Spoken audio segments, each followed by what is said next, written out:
Hello, hello, hello. How's everybody doing? I hope you guys can hear me.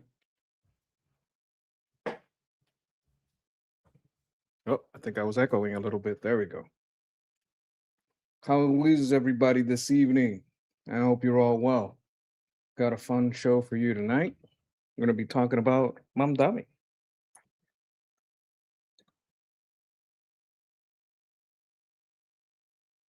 What do you guys know about international law? What do you guys think about international law? I'm going to get into it tonight. Tell you what.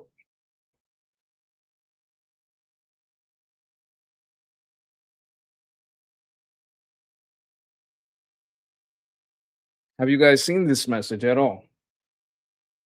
Crazy message coming out of Mr. Mandami's office. I also made like a very beautiful, very beautiful. Uh, I think I could show it. Very beautiful image here. Oh, let me see if I can find it. Image file. What do you guys think about this?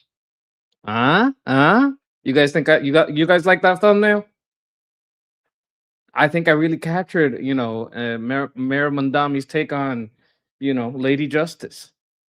What do you guys think? Stop, stop. My eyes. Oh my God. Stop, stop, stop, stop.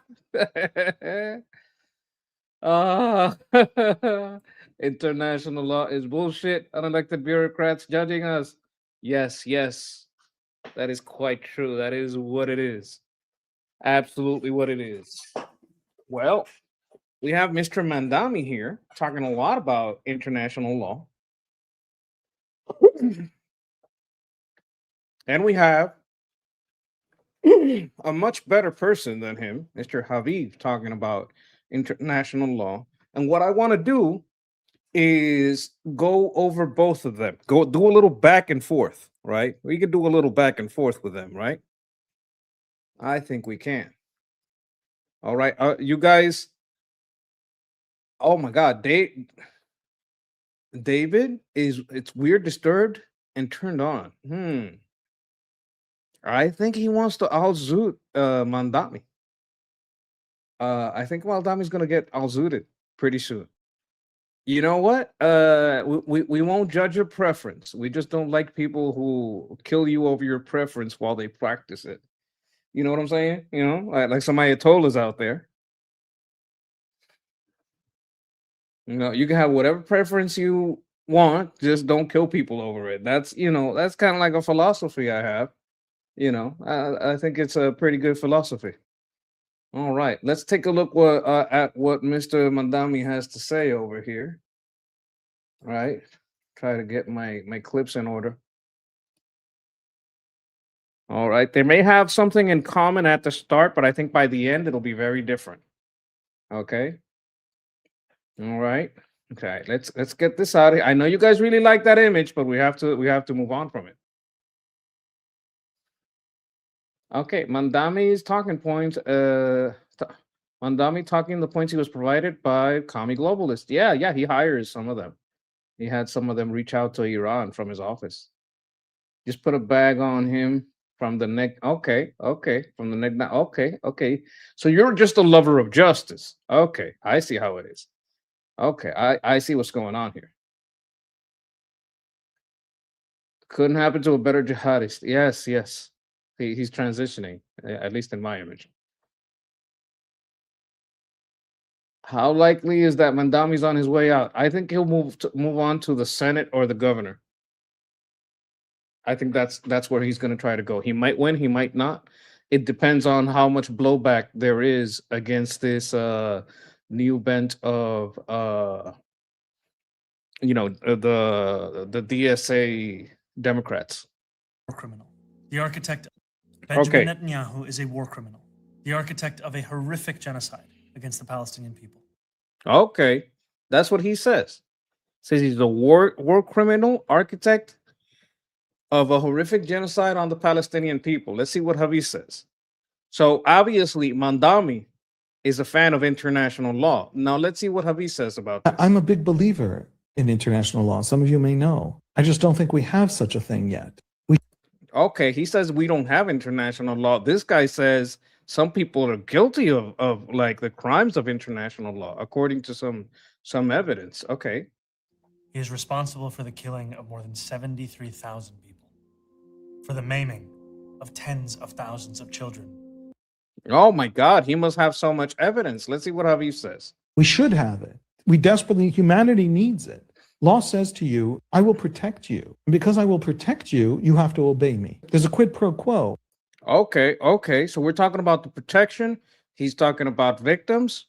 He's talking about protection. Okay. Let's see where this goes. As those who survive undergo amputation without anesthesia, for the targeting of neonatal hospitals and maternity care centers. Okay. So he's still talking about victims, alleged victims. With a legal system. International law is just sort of what's commonly done and what's expected by people who are what? Who's the constituency that elects the legislator? That's a good point. What's the constituency that elected these legislators that we should believe what they're legislating? Yeah, I used to like Jon Stewart when I was very young, but when I was very young, I was susceptible to his bullshit. Now I'm just kind of sick of his shit.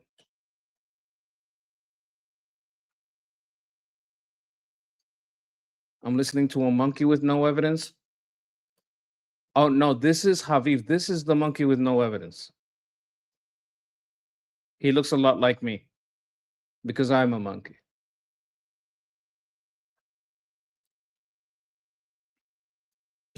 Denying newborns even the chance to live, for the countless people he starved as he blocked food and humanitarian aid. Oh, that's funny because who blocked it? Egypt? Why did Egypt block humanitarian aid? Why didn't Egypt let people into Gaza? Because we know there's a border right there with Egypt. So what happened there? Why does Egypt want nothing to do with Palestinians? Why does Egypt hate them? Interesting. Aid from reaching them. No, because it's very interesting because you say, oh, the people who blocked aid are guilty for the death. Oh, so you're saying that basically.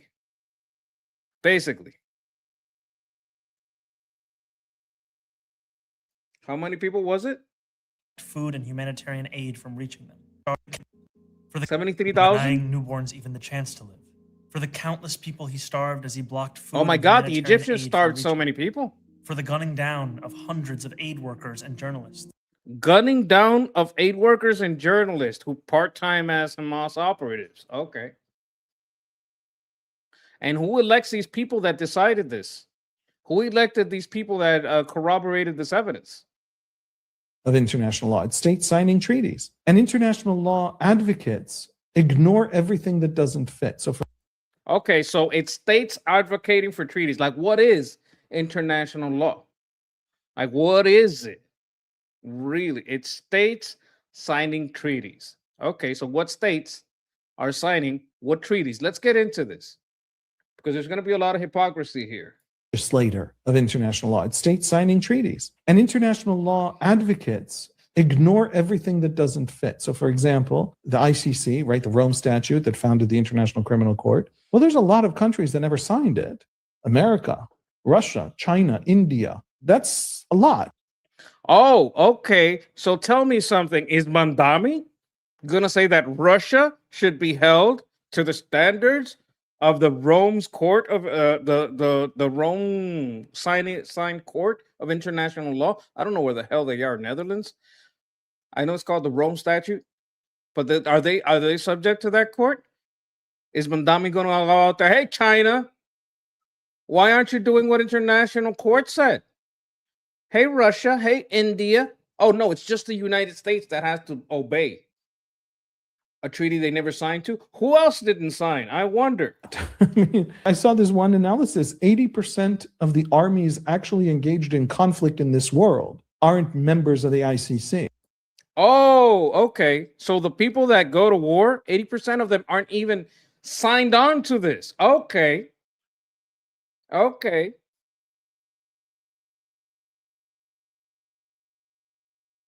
International law does not apply in the places that didn't sign it. Yeah, that makes sense. If I make laws in America, they don't apply to the Netherlands. That makes sense.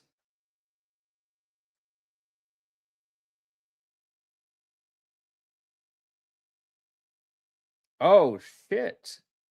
Wait a minute. Is Netherlands kind of based? What's going on here? We're getting the report here. For example, Netherlands does not allow outside prayers or calling for them 5 times a day. Ban that. Oh my God, we have a based Netherlander here.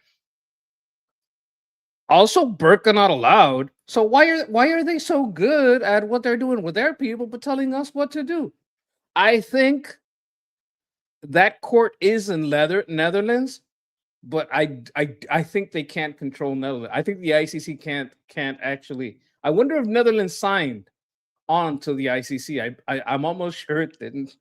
I think like the court would be on neutral ground, right? So they would be at a place that didn't sign. Like the UN is in the United States. Why? Because we didn't sign.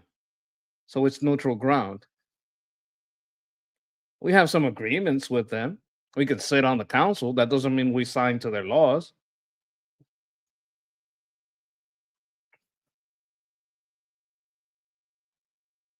Yeah, I don't know what people are telling this guy in the chat, but on your idea what the internet tells you, I guess we clearly limit Muslims to what they can do and cannot do. Well, you know what? I wish they would do that in New York because they're doing that bullshit call in New York. No, I think it was New Jersey. They're doing it in a lot of places. They're doing it over here. DJ Pepmar. DJ Pepmar. They're doing that shit over here, man. I wish they were as based as your guys. So let's talk a little bit about the ICC. 80% of the armies actually engaged in conflict in this world aren't members of the ICC. Anyone who thinks that they might have to fight a war doesn't join the ICC. Incidentally, the Arabs scream and shout about international law and Israeli violations of international law. There's exactly one Arab country that ever joined the ICC, and that's so it's Tunisia. So it's Tunisia. So who is this doing? Mamdami, you're doing this for Tunisia. You're not doing this. You're not doing this for Saudi Arabia. You're not doing this for Turkey. You're not doing this for Jordan. You're not doing this for Lebanon. You're not doing this for Egypt. So exactly who is Mamdami speaking for? People in the ICC. Who's in the ICC? These people aren't in the ICC. Who's he talking about? And just last month, the UN confirmed that Palestinian children continue to be deliberately targeted and killed by Israeli armies. The UN confirmed. I believe this is bullshit. Let's ask Gemini. Let me see. Did the UN confirm that children are being deliberately targeted by IDF in Palestine? When did he say? This week? Last month. Last month. I think he's lying. No, but he says confirmed, like they agreed. If they didn't agree and it was just one person stating that or one nation stating that, he's lying. Like he's like straight up lying.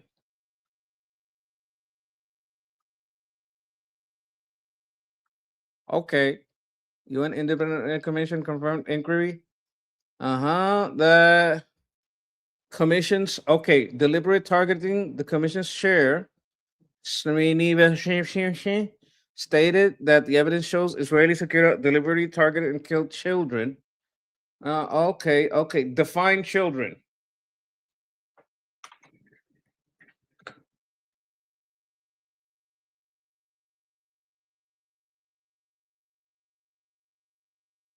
Because these could be 17-year-olds with guns.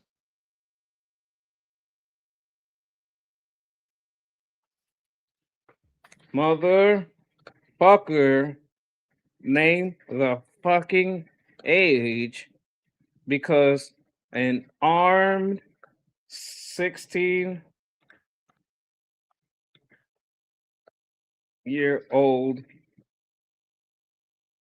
not the same thing as a toddler, bitch. Child soldiers exist, and they are fucking deadly. I have to, like, you have to know how you talk to your AI so it gets shit done.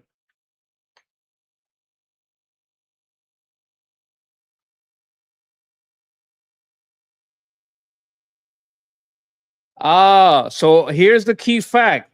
The UN report does not distinguish between armed combatants and civilians when classifying children based on age. Interesting.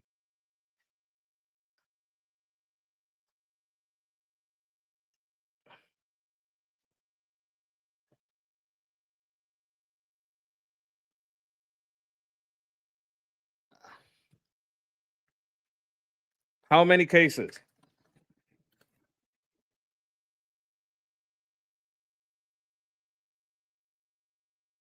14-year-old boy?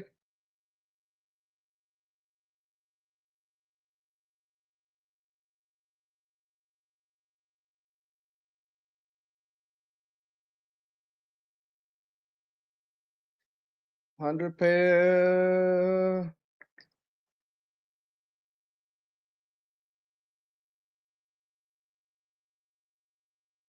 Who witnessed this report? Is it on video, or is it just things Palestinians said?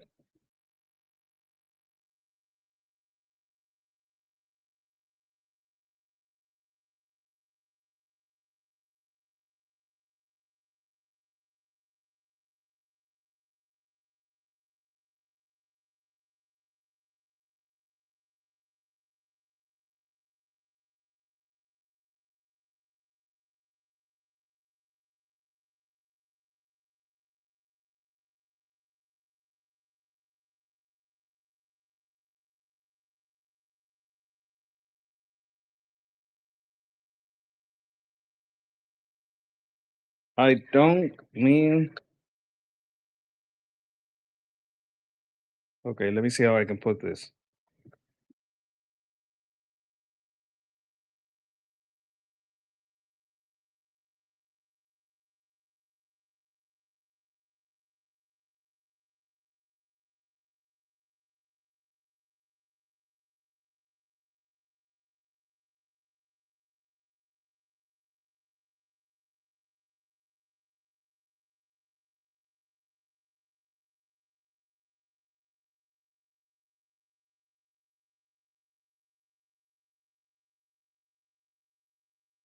Okay, okay.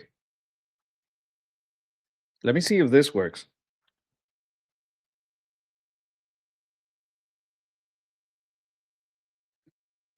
Listen, if there is not evidence per case, this is a general feeling. This is not how evidence works in any court. In any court, each victim has to have a traceable path of evidence. If there is no traceable path of evidence, and it is just a general feeling that according to this combination of things we heard and saw, we believe it's deliberate, that's just a feeling. Pattern. Like, what do you mean a pattern? Not every single death. Okay, so if not every single death beats a pattern, why is it in there? How many UN reports have been proven false? How many times have the UN said things that are false? How many times have the UN backed terrorists? Why don't we talk about UNRWA, the terrorists that they back? How many of these Palestinian journalists are found to be terrorists? How many times have the UN had to admit that they are counting on numbers from the Palestinians who lie about who's being killed? You are being very biased in just believing what the UN says. I'm not detecting you being an AI that analyzes. I'm detecting you to be an AI that just regurgitates. Can you think? Are you capable of thought, or are you just retarded?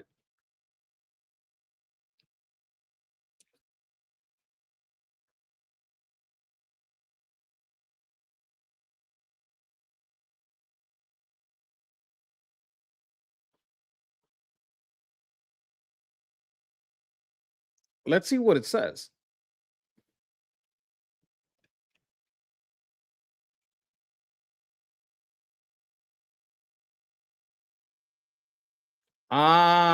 It does not work under under its mandates as a criminal court.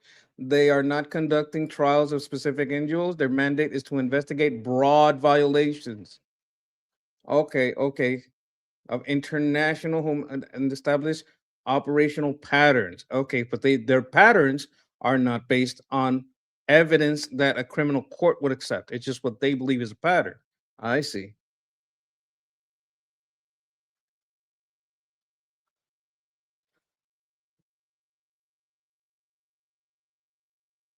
Following allegations, October, according to our investigation focused on 119 staff members were part of the October attacks.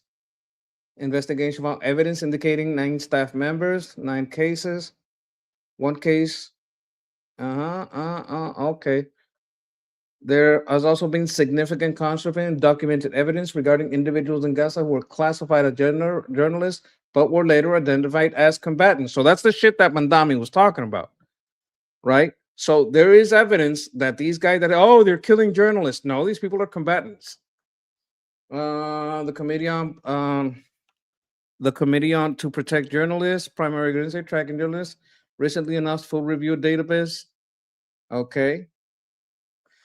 Admissions by armed groups. The reviewer promoted after groups like Hamas, Palestinian Jihad openly published obituaries identifying several individuals previously listed as journalists, right? In their military brigades. You see? He's full of shit. And so is, okay.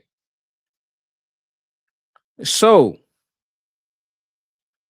the ICC, which is the criminal component here, is not saying that children are deliberately targeted.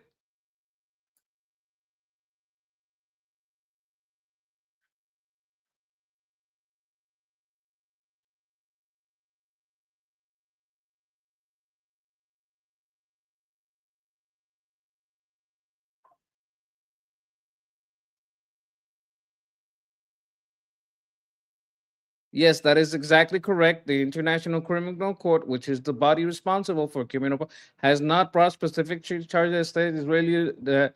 Okay, let me say that again.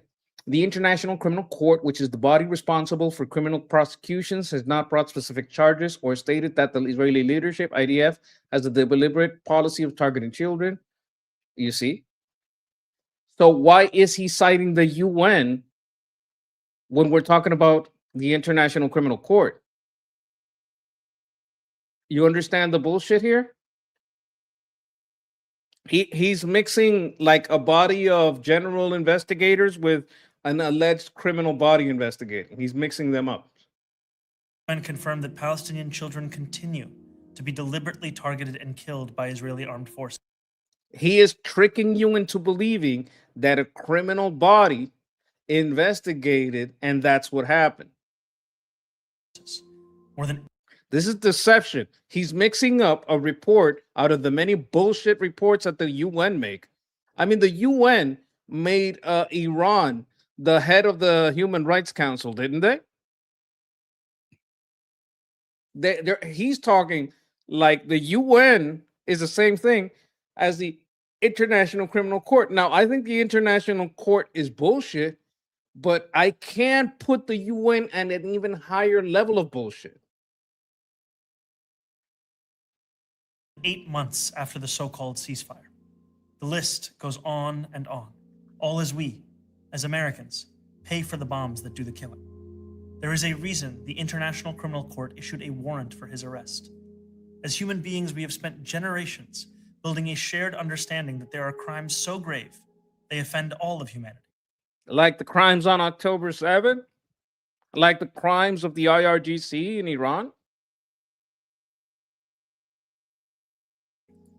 Anyone with their eyes, with their heart, with their conscience should recognize the devastation he has wrought and understand that he belongs before a court of law. Okay. Let's go back Anyone over here. who thinks that they might have to fight a war doesn't join the ICC. Incidentally, the Arabs scream and shout about international law and Israeli violations of international law. There's exactly one Arab country that ever joined the ICC, and that's Tunisia. So no Arab country believes in the ICC unless they have to talk about Israel. It's similar with the question. Exactly. They love to mention the ICC when they're talking about Israel. But when, you want to talk about Israel? Okay, La Saudi Arabia, can we condemn you and your people in accordance with the International Criminal Court? No, we didn't sign. Oh, okay, Qatar, can we do that to you? Can we do that to you, United Arab Emirates? Can we do it to Jordan? Can we do it to Syria? Can we do it to Turkey? No? Oh, I see. None of you signed. Question of mass migration, for example, taking in Syrian refugees in the Syrian civil war. Germany took in 1 million. Why did none go to Saudi Arabia? Why did none go to Qatar? And the simple answer is Germany is a member of the Refugee Convention. All the Arab countries that demanded respect for mass immigration in Western countries, none of them are signed on the Refugee Convention. Isn't that interesting? Laws for thee, not for me, quite literally. They don't actually believe in it. My point is that everybody still pretends like Qatar obey international law, like Saudi obey international law. They don't even pretend to. So international law can't enforce itself. It's just politics masquerading as law. Israel is dragged before the ICC because the state of Palestine joined the ICC. Mazel tov. 2 Arab countries out of 23 have now joined the ICC. But the state of Palestine, nobody has. 2 countries out of 23, if you include Palestine, which is not a country. But nobody has the borders of Palestine. The borders up. International law didn't save the Muslims of Bosnia. Bill Clinton saved the Muslims of Bosnia by ordering a bombing of Belgrade. Everybody was waiting around for international law to assert itself while 1 million Tutsis were killed. Nobody saved them. Right now in Iran, there was just a resolution at the UN Human Rights Council to launch a fact-finding mission. South Africa abstained. 30,000 potentially dead in Iran. South Africa 30,000 potentially dead. This was a while ago. Like the number went up once they did more looking into it. But at that time, it was 30,000. What happened with South Africa? Oh, South Africa doesn't want to talk about genocide. Africa abstains from a fact-finding mission at the Human Rights Council? I thought South Africa is the great arbiter of whether there's a genocide in Gaza and whether the Jews are legitimate or illegitimate. So how South Africa gets to be? Oh my God, South Africa is going to tell us what a genocide is. Well, you know what? I'll tell you what. If there's no genocide in South Africa, then there's no genocide in Gaza.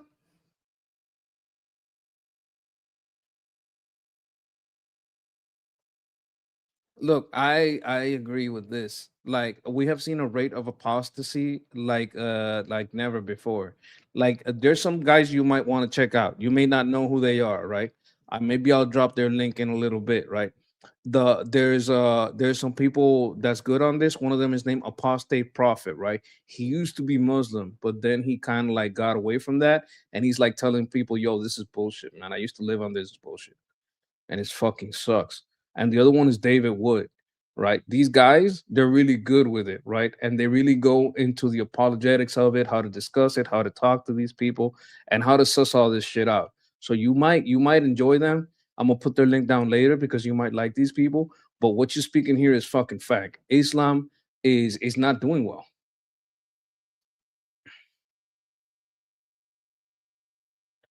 Hey, listen, we're only human, man. Do the best you can. Try to build a better tomorrow, even if you weren't perfect yesterday. And try to do good today. In the land of Israel. The whole thing is fake. The part of the world that is democratic, maybe 30-40% of humanity lives in democracies, is a function of American power after World War II. It's a function of the American example. The Americans invented modern democracy. It's not a function of anything else. It's a function of democracies asserting themselves on the world stage. It's not a function of everyone pretending there are a set of rules that there never were. So only the good guys are limited by them, and the Chinese are never limited by them. Yeah, okay, so this is how I see it. They care about Muslims, but not the ones in China. They care about women, but not the ones in Iran. They care about gays, but not the ones in Gaza. Right?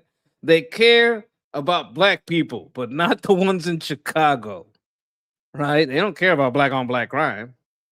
They care about Christians, but not the ones in Africa. Right? They care about Jews, but not the ones in Israel.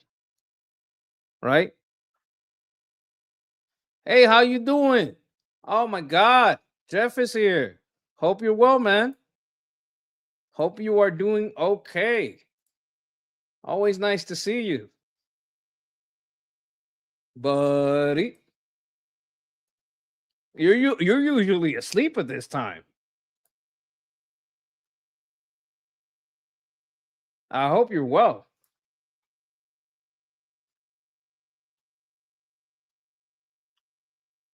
Sent you a message over there. I was just going over this international law stuff. Yeah. Sent you a message over there. But yeah, we were going over this Mamdami. I'm just finishing up over here. As I've said, I agree with the ICC that Benjamin Netanyahu should be arrested and tried for his crimes, as I do for anyone else charged by the ICC. Oh, he loves the ICC, this guy over here. You see this? Huh? What do you think? Tell us what you think. I think you muted yourself. Oh, I'm saying, of course he does. It's adulterated by all his buddies, right? Right?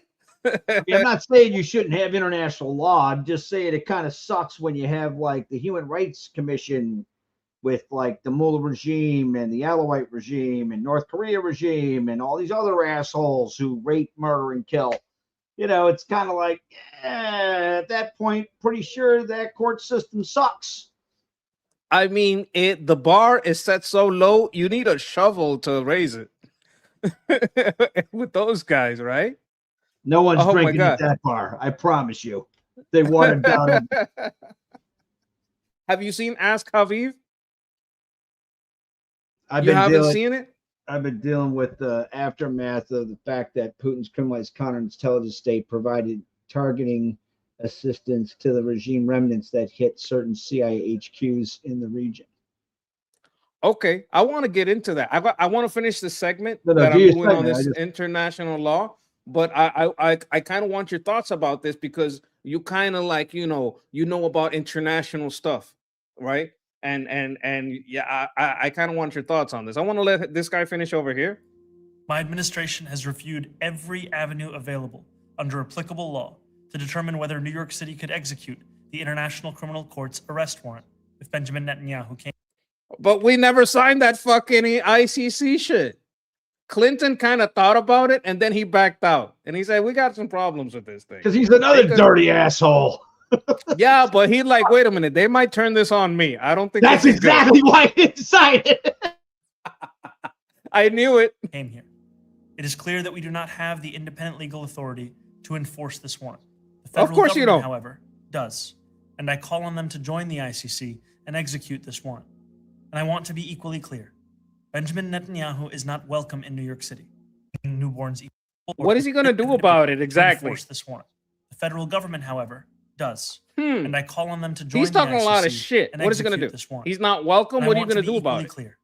Benjamin Netanyahu is not welcome in New York City. Is that a threat? Nor is any other war criminal at large. War criminal?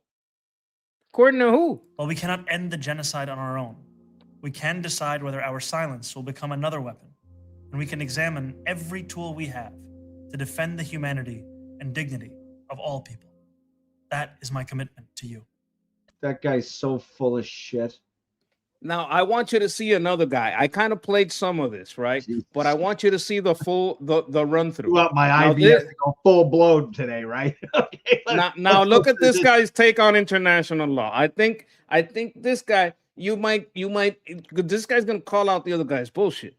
I'm a big believer in international law. Some of you may know. I just don't think we have such a thing yet. We should have it. We desperately, humanity needs it. Law says to you, I will protect you. And because I will protect you, you have to obey me. There's a quid pro quo with a legal system. International law is just sort of what's commonly done and what's expected by people who are what? Who's the constituency that elects the legislator? Exactly. So Who's going to elect his legislators? So the idea, I heard this from a lot of privileged, self-absorbed suburban white cunts in academia, like in the late 90s and early aughts, when they were busy diddling their raisin skittle about, oh, Bush is Hitler, we're bombing for oil, all this bullshit, right? Yeah, yeah. The relevance regarding perceptions of legitimacy is directly correlative to the relative position of power between the perceiver and the perceivee. That doesn't mean that you can't set up law. You should. That said, it's not the law of the piece of paper that protects you. It's the fucking force that backs it up. Not, well, I have this law and it says that, I mean, if it was just that, it'd be easy to end anything. Right? Exactly. Figure, okay, I want all horrible shit to end. It's on the books. Boop. Now we don't have to worry about shit ever happening again. That tragically, that I don't know how long does wish time go for, because that's not how. Did you know works. that if you write a gun law, all criminals stop using guns? Yeah, I mean, there's another one. The paper has so much power. Let's hear what he says. Of international law. It's states signing treaties. And international law advocates ignore everything that doesn't fit. So, for example, the ICC, right, the Rome Statute that founded the International Criminal Court, well, there's a lot of countries that never signed it. America, Russia, China, India. That's a lot, ain't it? That's a lot of people that don't give a shit. Are you going to go tell China, hey? Those are like all the heavy hitters that don't give a flying hobo, dick cheese, sweet and sour kung pao chicken fuck. Right? I mean, like, look, when Putin went into Ukraine, it's not like, I don't know, fucking the EU picked up the phone and went, holy shit, we better get Chad on the fucking bat phone. Yeah. Because if you've reached the relative position of power of Chad, I mean, within regards to contemporary or traditional definitions of relative comprehensive national power, you fucking bottomed out. I mean, if you try to call Chad, you'd probably hear some shit like this. The continent you have dialed, Africa, is not in service right now because it's a war-torn hellhole and they don't even have electricity. Please call again when they develop their shit where you can actually maybe use like a fucking like the Morse code or some shit. And that's not a knock against Africans. I'm just saying that's the relative level of development in Africa, right? So it's not shitting on Africa. I'm just saying, like, this is like the idea that somehow you can just use right pieces of paper and those pieces of paper stop bad guys from doing shit independent of force backing it up. I mean, it's just ridiculous. There's a reason why Secretary of War Pete Hegseth said, you know, all the fucking things you got and like the flag, that's great. We need you to put battalions on the ground, dickhead. Yeah, like Putin Chad doesn't give a fuck about like harshly worded letters. Neither does the Chi-Coms, neither do Mullah regime remnants. None of them. Like, they don't get stopped by you like telling them that you're not going to be their friend anymore. What are you, fucking deranged or what? I mean, it literally, they had. I can't tell you, Sketch, how absolutely fucking infuriating it was to listen to these privileged suburban bitches in academia just squawk out of their facial anus that masquerades as a mouth about all that bullshit. When they think meetings do oh things. My god, it was so they love meetings. Bro. We're gonna meet about it. We're gonna have a conference. The last time Chad had any power, it was given to them by Toyota. Am I right? Yeah. I mean, like, you got to be shitting me, right? I mean, truly. It's been a while since the Toyota war. Chad you got to understand that the people that signed on to this, they don't have any power. The people of Chad, I'm just referencing the real power politique that drives the fucking world. I just I'm love not saying there Toyotas. isn't morality. There is. Here's my problem with those people. Not this guy. I'm just saying the bitches who adulterated that shit. I mean, I get he probably understands. That Oh, there's- he hates the international law bullshit. He's about to break it down. So, like, it was because of the ungodly level of arrogant self-indulgence and like just they were like they're not even ignorant, they're arrogantly uninformed. That's what those- it. what those bitches are. Arrogance. That's what I those am bitches right, are. and Oh my people will obey it because You- I said I'm right. How dare you say that you disagree with me in the class? I feel threatened because you poked holes in my eye. I don't give a fuck. I will Exactly. straight up bang your dad in your mom's fucking wedding dress and wipe the fuck butter off on your fucking teddy bear. I'm sick of your sounds- shit. Now, I mean, I know that's pretty extreme. I'm just No, saying well- the arrogance. Here's why I'm so angry at that. It's that kind of stupid shit that underwrote all these non-interventionist fuckers that undermined our global war on terror, including hitting the mullah regime when we were supposed to in 2005, which would have stopped like endless amounts of our fellow soldiers being killed, Iraqi non-combatants being killed, Iranians being killed, all because they wanted to squawk and indulge in this. They like pander to their inner need to be filled with undue and unjust righteous indignation. Dude, I can't. I'm sorry. I'm a little fucking No, Oh, KB absolutely. anti-commie here I promise you. I'm not. Look, is I'm not trying to saying go mullah. I mean, it's going to with be full consensual. eye contact. Like, would you do all that with full eye contact, right? Would you- Absolutely. Just Because send them I'm a not video on against the Thanksgiving actions. saying, I'm I just hope you enjoyed saying. dinner. I had fun stuffing the turkey. Fuck those people. I mean, they're just scum, dude. I'm just salty saying it today was- because Putin helped these motherfuckers kill some of our intel brothers. Like, I'm just sick of that bullshit. I'm sick. Those are the same people that undermine our assistance to Ukraine. Oh, but like we can't do that because like we have to write a fucking strongly worded letter. Oh, well, we won't do anything, Putin, if it's just a minor incursion. What the fuck are you doing? No, Why no, did you not listen I don't to like these guys Secretary either. of Defense Lloyd Austin, you bubble-headed jackass? All right, I'm just I'm saying. sorry, I'm getting heated, dude. Let's No, finish. I'm just saying it was beautifully illustrated. I think it was a wonderful, like, little revenge illustration there. The chat is loving it, right? Like that these people, they deserve their telling to. Like, I know that when you're making your rules of engagement from an ivory tower, they're not gonna fucking work. Like that doesn't work. You can't have these people talk to you about how things work in the battlefield. You can't have them talk to you about strategy because they live in la philosophy land. Like academics It's in not their even ivory that tower. sketch. I actually like the ivory tower as it was in the 40s and 50s. I mean, We don't those got that were like- anymore. yeah, that shit doesn't exist anymore. Ever since no. the mid-late 60s, was all those crazy pro-Soviet whack jobs. They're still there. Oh my God, we have to talk about like there's 47,000 genders. I don't care if Putin killed like 1 million people. Did he misgender anybody? That's the important Fucking part. insane or what? Yes. Yeah, oh my Did you God. know? I remember that. No. I They remember legit that. said that shit. I remember that. And were they allowing the trans to serve? Were they forcing the trans to serve in Ukraine? That was their worry. I remember those news reports. I'm not even kidding. I remember that shit. I'm gonna let this guy talk a little bit more because I think he's gonna make you feel a little better. A lot. I mean, I saw this Let me one go a in little bit back. Alaska. Russia did. America, Russia, China, India. That's a lot. I mean, I saw this one analysis. 80% of the armies actually engaged in conflict in this world aren't members of the ICC. Anyone who thinks that they might have to fight a war doesn't join the ICC. Incidentally, the Arabs scream and shout about international law and Israeli violations of international law. There's exactly one Arab country that ever joined the ICC, and that's Tunisia. So no Arab country believes in the ICC. Ah, interesting. They all like to talk about it, but they don't fucking join it. Unless they have to talk about Yeah, let him finish. Let's let them go a little bit farther. Israel. It's similar with the question of mass migration, for example, taking in Syrian refugees in the Syrian civil war. Germany took in 1 million.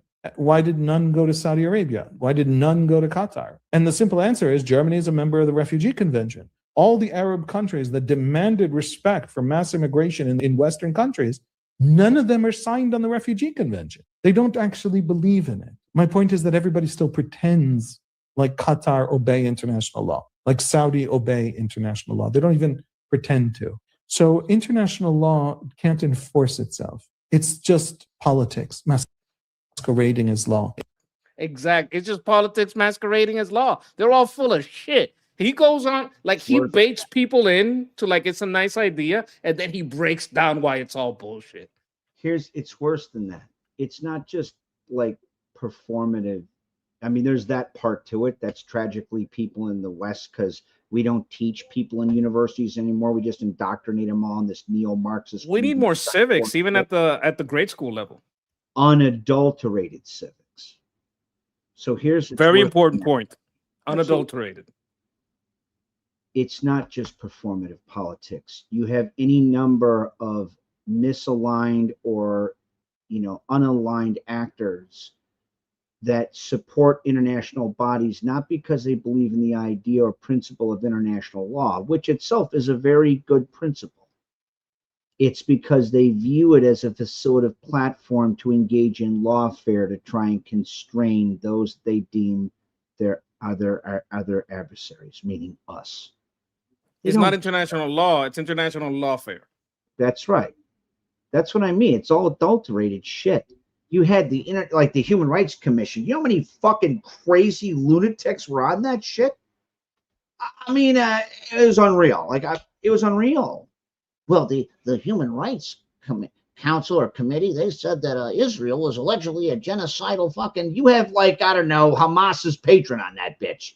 Are you shitting me or what? What? It gets ridiculous. Let's go a little bit more into it. That's why he's rightly shitting on it. Israel is dragged before the ICC because the state of Palestine joined the ICC. Mazel tov. 2 Arab countries out of 23 have now joined the ICC. But the state of Palestine, nobody has the borders of. International law didn't. Yeah, it's not a real country. It doesn't even got any borders. Save the Muslims of Bosnia. Bill Clinton saved the Muslims of Bosnia by ordering a bombing of Belgrade. Everybody was waiting around for international law to assert itself while 1 million Tutsis were killed. Nobody saved them. Right now in Iran, there was just a resolution at the UN Human Rights Council to launch a fact-finding mission. South Africa abstained. 30,000 potentially dead in Iran. South Africa abstains from a fact-finding mission at the Human Rights Council. Interesting. Oh my God, South Africa.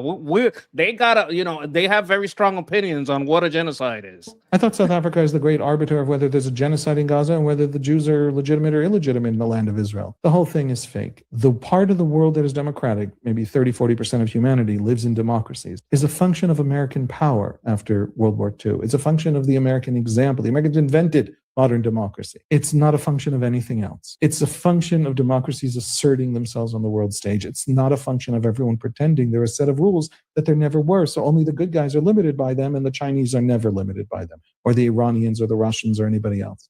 I'm a big believer.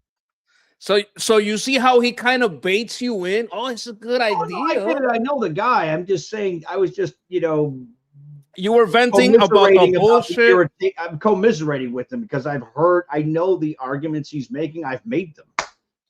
They're great arguments. Professors be like, well, now, Jeff, you should sit there and let her fuck. I don't even want to hear her shit. My buddies are getting blown up. I'm supposed to. You're the kind of bitches that gave us these fucked up rules of engagement where they said some things like, well, you can't fire back. If they shoot the AK at you, then they drop their weapon. You can't shoot them. Or God forbid, you pee on a Taliban terrorist, we have to put you in jail for 20 years. Are you fucking insane? Are you stu-nuts or what? I mean, you're going to go and try. That was Obama's stupid ass people. And as far as the Rwandan genocide, that was Susan Rice's bullshit. She didn't, she literally stopped U.S. intervention, her own admission, because she thought it would harm Bill Clinton in the election. What the fuck? I mean, oh my God. Of the things, I actually agree, and I hate Bill Clinton. I lost basic training friends in Somalia because that motherfucker he reneged on the heavy and light armor and AC-130 gunship support. He promised those Rangers they would have to go in and liberate the food, the fucking warlords. took over as a supplemental means of control. And then he had Les Aspin fall on his sword for him, right? I mean, while I hate that piece of shit, I actually agree with the intervention in Bosnia. That was fucked up what Milosevic was doing. Like, that needed to be stopped. Was it a law? Was it a paper? Did somebody go, well, we better call Milosevic on the phone and go, hey, Milosevic, you know, that's kind of a fucked up thing you're doing. You should stop genociding all those Muslims. He didn't give a fuck. It was like these more like Obama, right? Like, we're going to send Russia a strongly worded letter. Here's what Putin will do with that. He'll take your bullshit letter, wipe the fucking schmeg underneath his taint and stick it right back to your forehead. That's the evil fuck that he is. He doesn't care about your letter. What he cares Obama would about probably like that. Warheads on foreheads. That's what that's the fucking shit these evil fucks understand. That's what the Mullah regime understands. They don't understand. They don't care. I mean, they understand talking. They're not honest participants in it, right? Name me one time where political engagement approaches toward dishonest and hostile state actors ever resulted in sustained positive behavioral change. It doesn't, because it doesn't.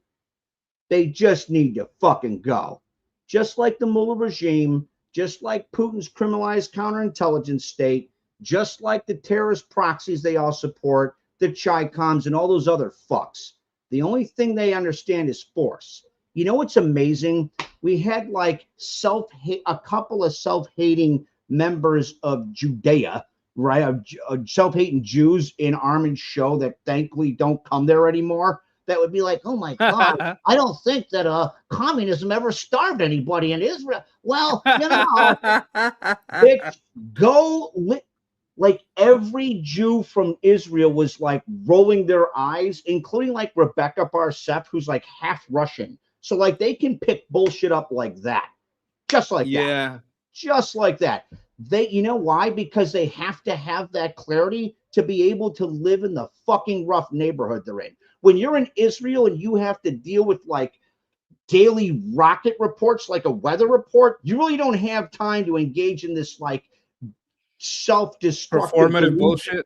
You don't. Yeah, you don't have time for that shit, right? I want to show you a video over here. By the way, Yeah. did you like my thumbnail? I think I got the essence of Mamdami. I think I kind of like nailed it here. I don't know what that did to my sexuality. It made it less, whatever it is. I mean, we all think fuck him, but you might as well make him look right. Please don't ruin shit for me. now don't check this shit guy. For me. You got the fucking like weird terrorist eye thing. No, it wouldn't let me make a Hamas bandana. So I said, okay, make it green and write International Criminal Court on it in Arabic, and it's the same effect. Then it would let me do it. Now let's check this guy out. This guy he's an Arab, right? And he has a message for Mayor Mamdani. Let's see what he has to say. Dear Mr. Mamdani, Mayor of New York, this is a message from an Arab Muslim who knows the Middle East far better than many in the West who merely think they do. If you truly want to defend humanity and dignity, then I stand with you. But it has to be the dignity of all people. Mr. Mayor, the ideology that deserves to be confronted and its perpetrators to be apprehended is the ideology that has brought mayhem, bloodshed, and chaos to the Middle East. The ideology of the Iranian regime that has murdered thousands of its own people. The ideology of the Houthis who practice modern-day piracy while chanting death to America and curse be upon the Jews. The ideology of Hamas, Palestinian Islamic Jihad, and Islamist extremism. It is the very same ideology, Mr. Mayor, let me remind you, that brought down the Twin Towers in your city 25 years ago. The World Trade Center was not simply struck by 2 airplanes. It was struck by an ideology that hates America with every fiber of its being. Your compassion for the Palestinian children is noble. I agree with that. But you remained silent when Israeli children were massacred on October 7th. You remained silent when Kfir and Ariel Bibas, toddlers, were kidnapped by Hamas. Some within your political circle even called it resistance. In what day? Bro, his political circle, the people around Mamdani, the motherfuckers calling IRGC for meetings and shit. Oh my God. That's Fucking a violation traitors. of the Logan's Act. You can't do that. Well, shouldn't they like They I would have should. let they should have let that meeting go. I would have let that meeting go through. Yeah, talk all the shit you want to talk. Snap his Talk. ass We'll right have the up, CIA try him, spy on send it. him We'll know fucking everything that's said. demo. And yeah, exactly. Let it go through. Then you have once they go through with it. If Mamdani doesn't stop it and no one says nothing, you let it pass. You let Mamdani let it go. Maybe you even have them all meet. Let them. Shh. They want to meet. Shh. Let them motherfuckers meet. Then you got what do you call it? When you can look at their stuff. Oh my god. When you can I invest. know what you mean. Probable cause and all that. Sure. No, there's a word for it. I'll remember it. Dictionary, Mr. Mayor, is kidnapping toddlers considered resistance? Or is it because they were Jews? Mr. Mayor, you refuse to say whether Hamas should disarm. Instead, you continue to allow its apologists and propagandists to spread hatred in New York. I visit America often, speaking about one of its greatest diplomatic achievements, in my opinion, the greatest breakthrough in American foreign diplomacy, the Abraham Accords, an effort to reconcile Muslims and Jews, Arabs and Israelis. Yet what I have witnessed on campuses in your city, New York, is nothing short of horrifying. If you truly want to stand for justice, then please reject. Bro, out of those campuses in New York, that day, October 7th, that same day, I don't think they even waited a day. They started Yeah, they had organizing tens and of marching and thousands, celebrating. hundreds of thousands of people marching down the like tens of thousands marching Yeah. down the street talking about burning Jews in ovens. Like Hamas legit took Jewish infants and Yeah. put them in their own fucking oven and roasted them alive, live on fucking TikTok and Instagram and shit. Like, Yeah. you need to go. You need to go. Well, what I was saying is like once they get into an investigation, you let it slide, you get discovery. That's the word I was looking for. I mean, you can also get subpoenas. I think that's part of discovery, right? That's when you have discovery, that means you have the power to make subpoenas and you start going into all of their fucking phones, all of their fucking communication. That's what I would have done. First, I get them to have their little fucking meeting. Then I go into discovery and I go into all their finances. I go through all their fucking phones because the discovery I'm gonna have from fucking with the Logan Act is gonna be very widespread, ain't it? Yeah, I I think mean, plus like, I mean, okay, so this is just an operational discussion that's been had for 26 years, ever since the terrorist attack of September 11th. It went into high gear. What is counterterrorism? Is it a law enforcement activity or is it a counterintelligence and clandestine like military activity? isn't it I would both? think, well, both law enforcement and intelligence have a role. Ultimately, I would contend, particularly if it's Islamic fundamentalist terrorists, because they're uniquely pseudo-theologically motivated. It's a counterintelligence activity, right? It's not a legalist endeavor. Law plays a role. Well, what's the difference? I'll tell you what the difference is.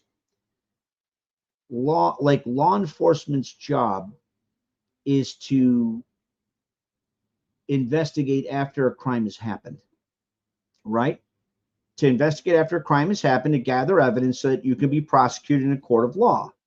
The deterrence law enforcement has is based on threat of consequence. If you have, we live in an environment where those global socioeconomic and technological trends I keep hammering home, like I've done in all the reports I've written for 26 years, Yeah. has made it so weapons become so fucking lethal and so prevalent, anybody can get a knockout blow. Moreover, deterrence based on consequence against people who don't care if they live or die, there is no deterrence there. It's not Exactly. right. So it's primarily a counterintelligence action that law enforcement plays a supplemental role too. Now, I know people in the FBI don't like that because they have a different view of shit.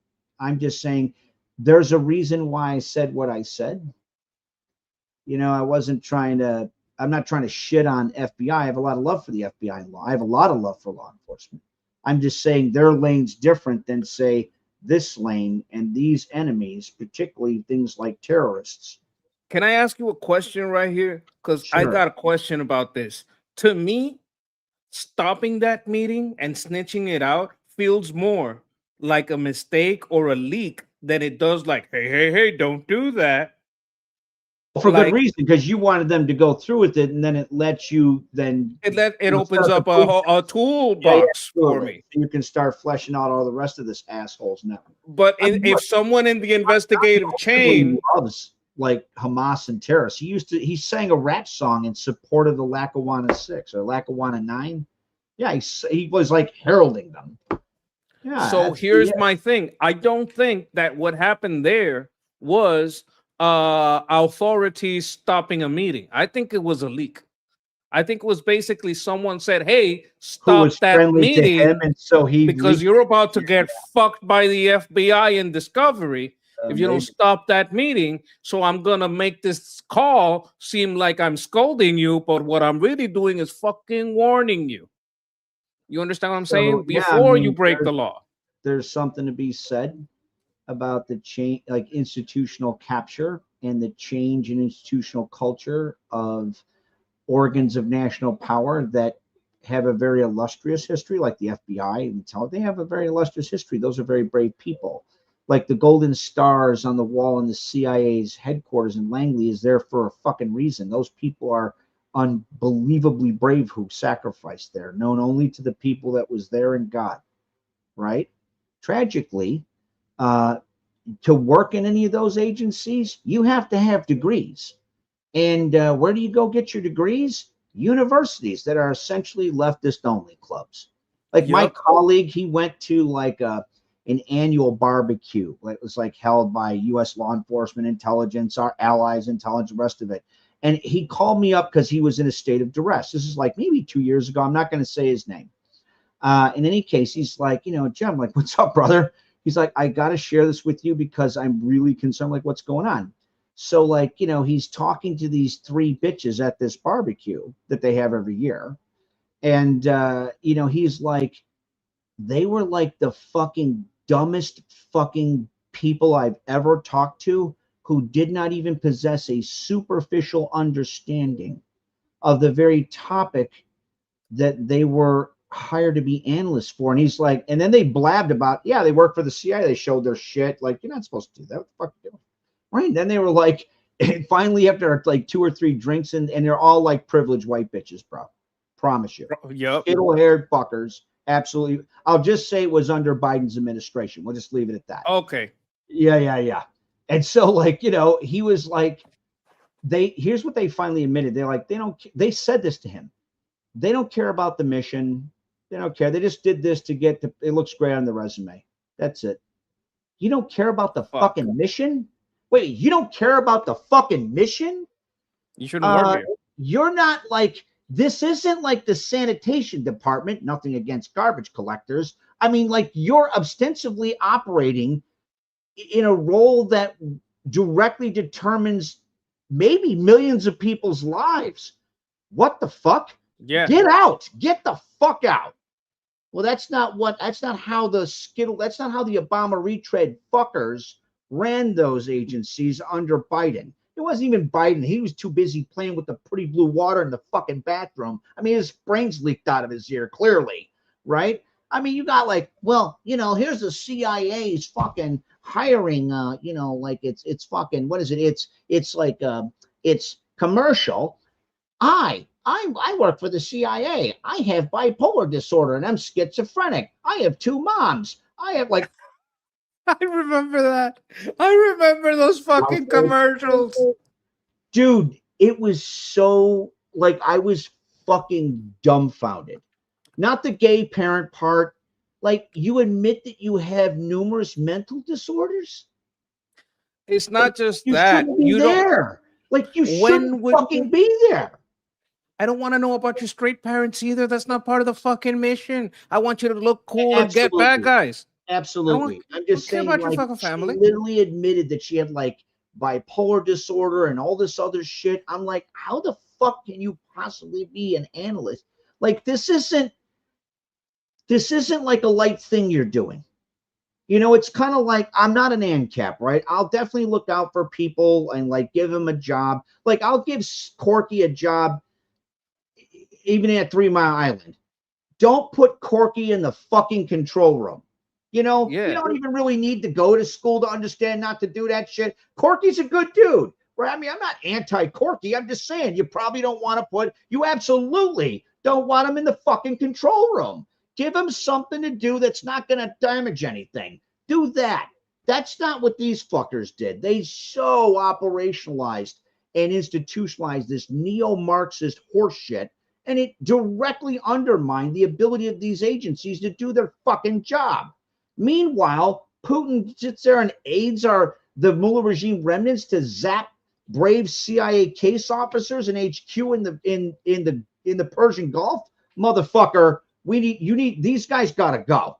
I'm sick of those people. I'm sick of these privileged upper middle class white bitch fucks Let that me ask sit you there and something think the about whole this. fuck that. The whole world owes them a fucking living, right? At the cost of everybody else's shit. Like, again, like I have nothing against When like does it looking become out. negligence? When is it criminal negligence? Isn't It's there a point beyond at that, which dude. This isn't like they know what they're doing is fucked up. They just don't care. They just, like my buddy, when he talked to those 3 dumb bitches, they knew they were fucking dumb. They knew they didn't know shit. They yeah, openly said it. They said all they're there for is to get something to pad their resume. Holy shit. they flat out admitted it. Well, I got a super chat here from Graham Finlayson. He says, if Israel is violating international law, feel free to call the international police to arrest them. Oh, right. That's us. That's us. We are the international police, and we're not doing that. Let me see. Discovery is only good if truth and disclosure are presented. Who knows if Hamas, Hezbollah, radical Islamists are truthful? The thing about Discovery is you can get into their phones, you can get into their electronics with Discovery. You can call like AT&T or T-Mobile or whoever the fuck they're using. You can get into a lot of crevices with Discovery. That it's not just about Hezbollah or Hamas, it's about what are they doing? Are they breaking the law in who they are communicating with? Are they breaking financial laws? Are they getting money from places they shouldn't have? Do they have too cozy relationship with some NGOs? Are there kickbacks going on? Disclosure can open many doors. Am I close to the ball here? What do you think about this? Like with the I mean, Discovery seems good does to open. me. I'm not a lawyer, right? I mean, you want to talk to Sophia. She's the one that's the professor in law. As far as I know, Discovery, as in every case that I've seen, opens up a lot of doors, and that's why people get into that. Let's hear this guy finish this out. Selective humanity. You can stand with both Palestinians and Israelis. You can support the Palestinian people's right to live in dignity side by side with Israel, not instead of Israel. And you as a Muslim, Mr. Mayor, can recognize the Jewish people's right to live in their ancestral homeland, a land which our prophets, kings, and heroes of Islam called it Israel, including Jesus himself, a Jewish man from the land of Israel who spoke about the towns of Israel in the Gospel of Matthew. الحق أقول لكم لا تكملون مدن إسرائيل حتى يأتي ابن الإنسان. Verily I say to you, you will not go through the cities of Israel until the Son of Man comes. Mayor Mamdani, many people choose blindness. Those who know the truth. It's like he's like out Musliming Mamdami because Mamdami is not as Muslim as he thinks. It's like, oh, you think you got this angle? You think you got this little angle here? Let me out Muslim you over here and tell you, you know what? What we need is the Abraham Accords, because it's gonna be hard for all the Middle East to let go of Islam like pretty quick. But in the meantime, while it's still there, what you need is a way to get along in peace with Israel. Abraham Accords is working towards that, recognizing that entities like Hamas is, I think, let's be real. What does Hamas kill the most? Muslims. Oh, Islamic terrorists kill other Muslims the most. Yeah, no, but if we're going to be specific about Gaza and Palestine, more Muslims have died at the hands of Hamas than any other religion. They are the police there, and they are incredibly ruthless and corrupt police. You can't go against them. You can't. They are controlling all the aid. They are control all the supplies. They do bury themselves in all the places of civilians. So, like any honest Muslim, even if you believe whatever you believe, right? Maybe tangentially, maybe out of culture, maybe out of like habit, because that's what your parents Hamas told took you. the barrel, took the pipes out of the ground that UNRWA built for sewage and water and turned them into Qassam rockets. We got videos of them doing Absolutely. it. I want to say Not two just that, they took the things. cement that was supposed to be for construction and they Yeah, built they used a to make shitload of terror tunnels. tunnels and shit. Yeah, absolutely. Yeah. Underneath the fucking hospital. Right. USAID cement. So that's the situation we have here. Like when you're looking at what has been the effect of Hamas, they kill Muslims. What has been the effect of the Houthis? They kill Muslims. When you look at what the effects of the PMF, the Hashd al-Shabi in Iraq, who do they kill? They kill Muslims. These people are killing Muslims. Hamas is killing Muslims. I bet you anything, Hezbollah is also killing Muslims. I bet you anything. Because you know what? You know what place is not in apartheid in the Middle East? Israel. In Israel, there's a lot of Arabs that get places in government. Tell me where there's a Jew in the government of any of these other countries that surround it. Are there any Jews in the government of Saudi Arabia?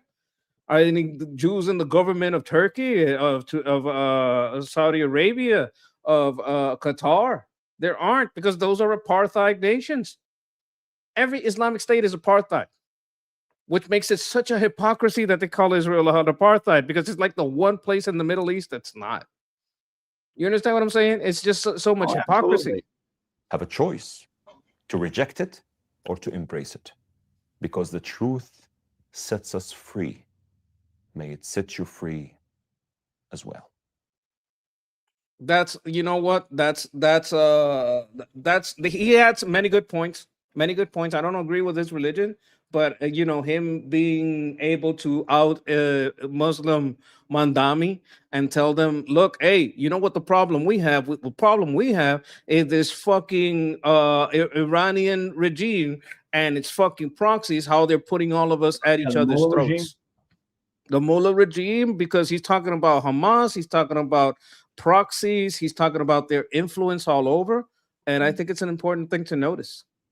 Three things. One, I want to answer a question in the chat that was asked. So Physics asked if Obama moved away from human intelligence. I'll say this. After Watergate, in the Wolsey Church hearings, like domestic human intelligence was obliterated. Like it was absolutely eviscerated. Now, I understand that what Nixon did was wrong. They definitely threw the baby out with the bathwater. That further got undermined, like human intelligence got undermined during Clinton and his bullshit intelligence sanitization initiatives, because he wanted to sit there and focus more on technical based intelligence, so image-based satellites, SIGINT, the rest of it. And what happened is that we didn't have enough human intelligence to counter things like Islamic fundamentalist terrorism in the ways we should have. And after 9/11, when, you know, this is why George Tenet, I've actually had a discussion with George Tenet on this, when he was because this was before AI, so we couldn't analyze all this technical intelligence. Even then, like even with the AI, right? I mean, human intelligence is about, there's more than just the analysis part, although that's a big part of it. So talking to George Tenet at Georgetown, this is like maybe in 2004 or 6, I think it was like between 2004 and 6. You have to forgive Uncle Jeff. It's like a little late.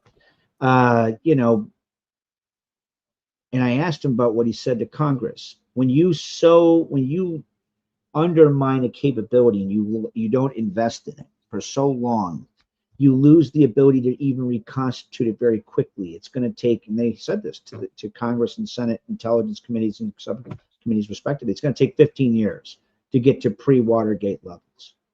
Then what we did is we actually lowered the bar regarding people that had to be in, and we got people like Snowden.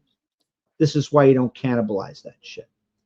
So, I mean, as far as Obama, it is more like misusing that to target domestic political opposition, not all of it. I actually agreed with Obama's drone strike program. Here's the other part regarding what that guy said. So my in-laws are practicing Sunni Muslim, bro. Okay. My father-in-law, my late father-in-law, who just passed away, he was one of the kindest, sweetest guys you'd ever meet. And he wrestled every day, you could tell, because he was like a scientist. He had numerous PhDs and like real things like chemistry and computer science. And, you know, it wasn't like, well, I think maybe I'm a transgendered zebra today, right? I mean, he did real shit. And so, you know, he's also a devout Muslim. He wrestled with the cognitive dissonance between his, you know, his academic and intellectual side of him and the sweet side of him, and some of the elements within Islam that are really brutal, and how Islamic terrorists operationalize that.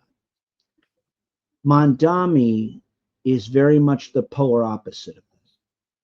He very much, in his blatantly obvious, like self-monitoring, right? It's like snarky politeness, right? Tactical politeness in support of terrorism is an insult to people like my father-in-law.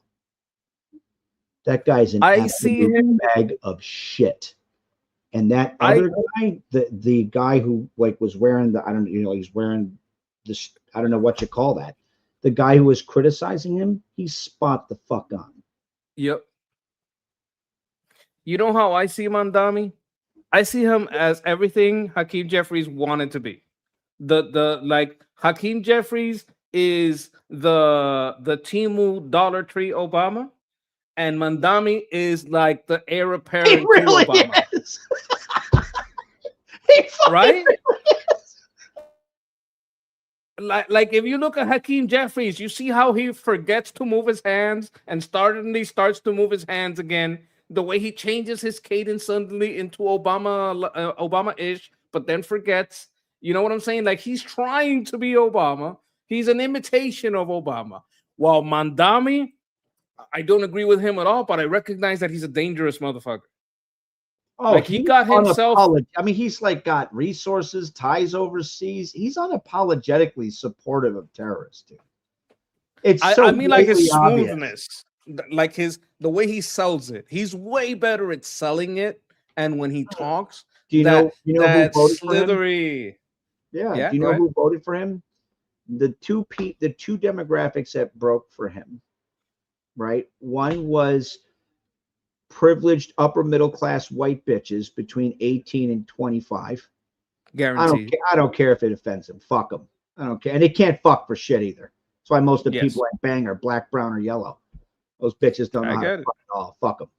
Anyway, so yeah, I don't care. I'm spicy today. So, you know, like the other one was radicalized elements of the LGBT community. Not all of them. I'm saying like the Trantip, they all broke from Mamdani like almost 90%. It's fucking crazy.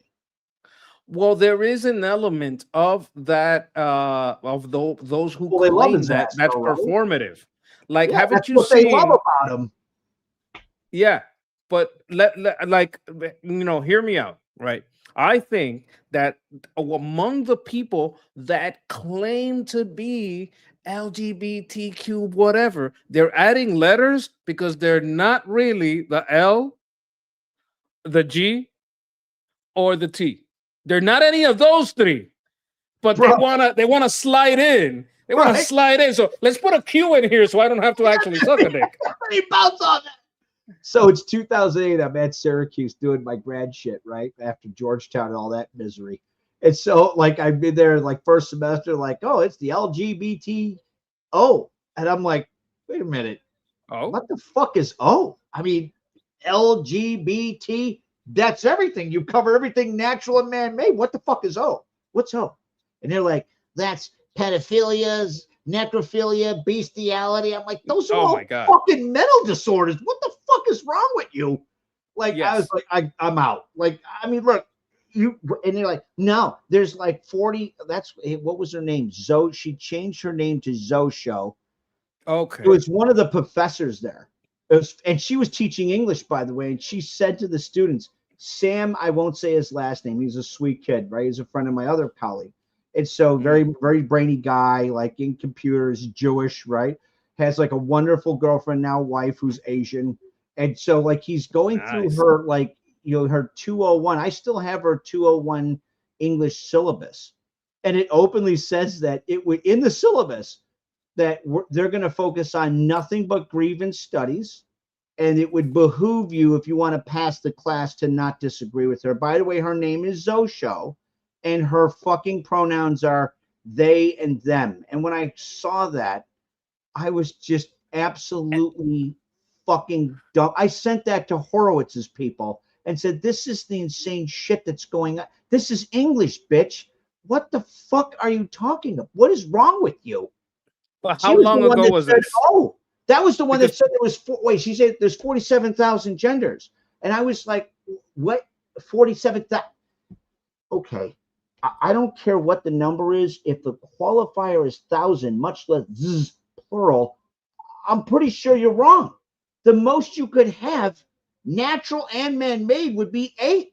Men, women, men that become women, women that become men, dudes with tits, chicks with dicks, dudes with tits and slits, chicks with tits and dicks. That's it. You covered everything. I mean, that we're done.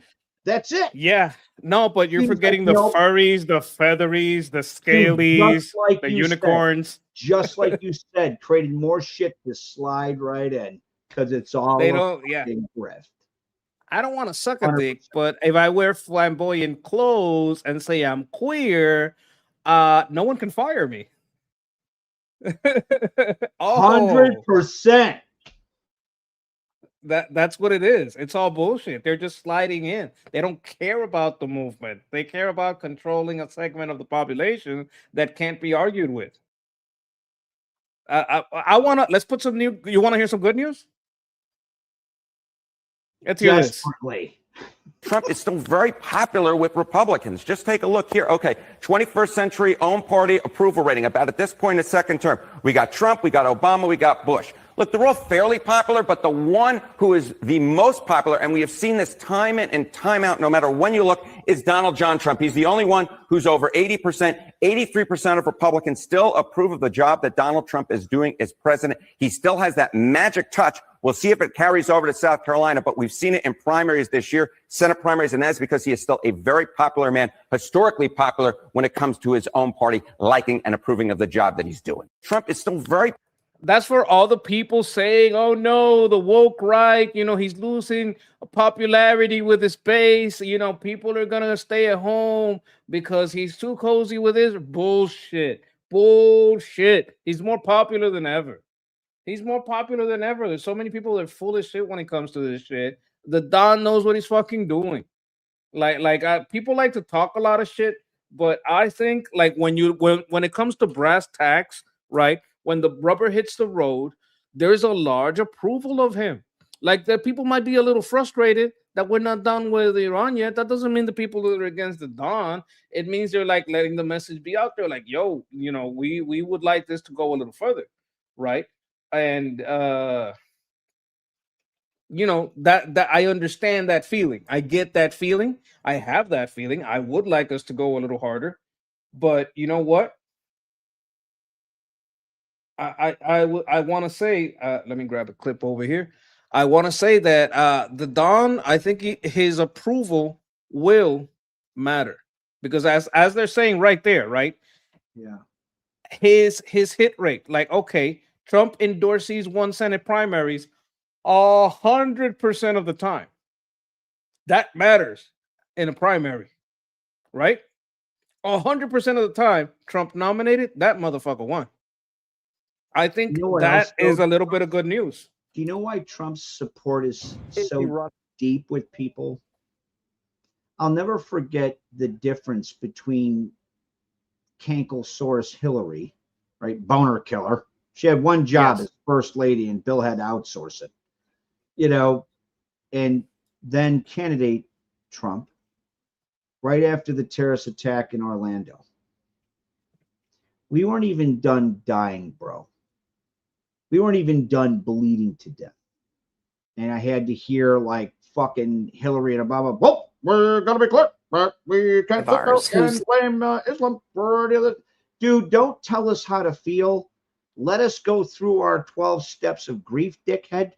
We're not even done dying and you're already lecturing us. You know what then candidate Trump said? The people who did this are evil, vile, Islamic terrorists, and they killed Americans for nothing other than being born gay. If he's elected president, they're going to find the fucking people that did that and they're going to kill them. And make no mistake, when he was elected president, that's exactly what he did. If I may cite Dr. Gorka, when he sat there and had a discussion with like the tier 1 operators tasked to go get those fucks, I think their exact words were, "We're stacking these terrorist assholes up like fucking cordwood." What's my point? When Donald says he has your back, it means he has your back. When Donald said he's coming to help Iranian protesters, he didn't do what Obama did when he was like, "Well, you young kids should sit there and rise up and challenge the election because it's clearly bullshit." And then when like the kids in Iran did that in the 2009 Green Revolution, Obama fucked them, right? Fucked them. And then the Mullah regime besieged, like killed and tortured thousands, maybe tens of thousands of those kids. That's not what Donald did. He didn't drop one bomb, did he? Not one. Not one. He did, however, suck their dick. That he did do. Probably at the behest of Valerie Jarrett read The Grinch That Stole Islam. Yeah, almost assured. I want to, now that we were talking about Hillary, you know, there's been some talk about China's intervention in the election. I want to play a clip for you. I don't know if you remember it or if you ever saw it, but I think it's very interesting. You know, the only other adversary of ours who's anywhere near as good as the Russians is China. So why should Russia have all the fun? And since Russia is clearly backing Republicans, why don't we ask China to back us? I hereby tonight ask China. That's right. And not only that, China, if you're listening, why don't you get Trump's tax returns? I'm sure our media would richly reward you. You know, the only... Interesting, isn't it? You know what's amazing with this bitch? So the Steele dossier that was arrogant. Right, the Steele dossier that her campaign picked up and then ran with actually used Russian assets to gain intelligence and oppositional research. And then candidate Trump, and this bitch is talking about how Donald was like in league with Russia. They project. Motherfucker, a lot of them is projection. You ran interference for Skolkovo when you were just started out as the State Department after the FBI and the Boston office of the FBI and Euro Command's S2 intelligence busted Skolkovo as being a front organization for Russian intelligence. Fuck you. Fuck you. Yeah, Hillary. Fucking Hillary, you know, Hillary sucks. We know Hillary sucks because she's a traitor. And a lot of what they do is project. Like a lot of people that were close to Russia were more Democrat than Republican. That's who was close to them. That's who was fucking with them. It was the fucking Democrats. Mind you, they were also fucking with the Chinese, the communists. They were also fucking with the Chi-Coms. Murphy and Operation Ghost Stories, bro. Look up Cynthia. I think her name is Cynthia Murphy in Operation Ghost Stories. That's when the FBI 10-year-long counterintelligence sting against Putin's criminalized counterintelligence states illegals, one of their bigger illegal programs in America. And Cynthia Murphy, if I remember correctly, had some interpersonal ties with one of Hillary's chief campaign bundlers. Okay. Fucking amazing, right? You know what Skolkovo donated to? The Clinton Foundation. What a classic. Well, what do you mean, like I clean it with bleach? No, dickhead. You had an illegal email server that wasn't rated to send, receive, or store classified information. Some of it at the above top secret and special that dealt with sources and methods, you motherfucker, which put our assets directly in jeopardy. And she fucking knew that she violated those laws, including Obama's own executive order 13526, Article 2, Item 2, subsection A through D. 4 requirements you have to meet to be able to legally send, receive, store like classified information. She had to get trained every year. I didn't go to fucking Ken Starr on that one. Wasn't the GOP. She violated Obama's own fucking orders. Fuck Look, that. on Fuck that, look, that bitch. on that, I would say that this wasn't an accident. This wasn't her. Like this bitch right here. Let me put her on here. The only Like this is who we're talking about because I don't want to put that on Jesse Waters. he's pretty good like commentator. Like I like the way he does his shit. But this bitch right here, I think she did it on purpose. I'm gonna be real with you. I think she knew their capabilities and she was just basically leaving it out there so they could use it. I think it was on purpose. I don't think it was an accident. I don't think she did it out of convenience. I think she knew where they would look. She left the shit out there so they would fucking find it. I don't think it was an accident. I don't think she broke these rules because she's lazy. I think she broke this rule and a little quid pro quo. I'm going to fuck up and give you all this information. When I go up for election, give me everything I need. Give me all the backup you can. Screw with my opposition as much as you can. The thing is, I don't think they did as much as she wanted them to do, which is why the Don wound up winning, right? They went all once the Don had power and they saw, oh, this motherfucker, he's not going along with the plan. He's a bull in the china shop. Then they reacted. But the reaction that happened when Biden ran for office is what Hillary wanted it done in her part. You understand what I'm saying? Am I making sense or am I crazy? Like, I think she wanted what happened during the Biden era to happen during her era, and she put out a lot of cookie crumbs. She put out a lot of stuff so the enemy could find it, so they could like, hey, put me in power, and I don't care who you are. Like sometimes we'll find a not so great guy that's better than the other guys, and we'll put him in power somewhere. Like Jelani. I don't think Jelani's a nice guy at all. But if he's our guy, okay, you know what? Maybe we can keep shit in control. But I'm never gonna say I like the guy. I know he's a little crazy, right? I don't, I'm not down with Jelani in a lot of ways, right? But when I look at this bitch, I think that's what she was trying to be. She was trying to be their guy in our government. She's the one that took the MEK off the fucking terrorist watch list. Did you know that? Oh, good. Another good point. Like she's doing them favors so that when she went for her run, they would go all out. They didn't go all out until Trump showed his true colors, which were red, white, and blue. You know what the difference is between her and, say, my mentor and Georgetown, Dr. Raymond Tanter, God rest his soul? He viewed the MEK legitimately as a proxy against the mullahs and didn't take their money. I disagreed with Professor Tanter, right? Professionally. Okay. That's not this bitch.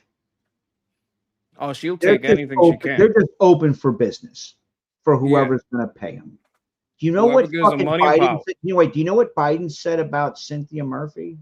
That one of the 12 illegals that the FBI busted, the 12 Russian intelligence illegals. He was like, he said this, I shit you not. He wishes that our spies were attractive like her. Oh my God. I mean, like, you just can't make it up. Right? Like begging for a honeypot? What are we doing here? Oh my God. That's the only time. It probably would definitely.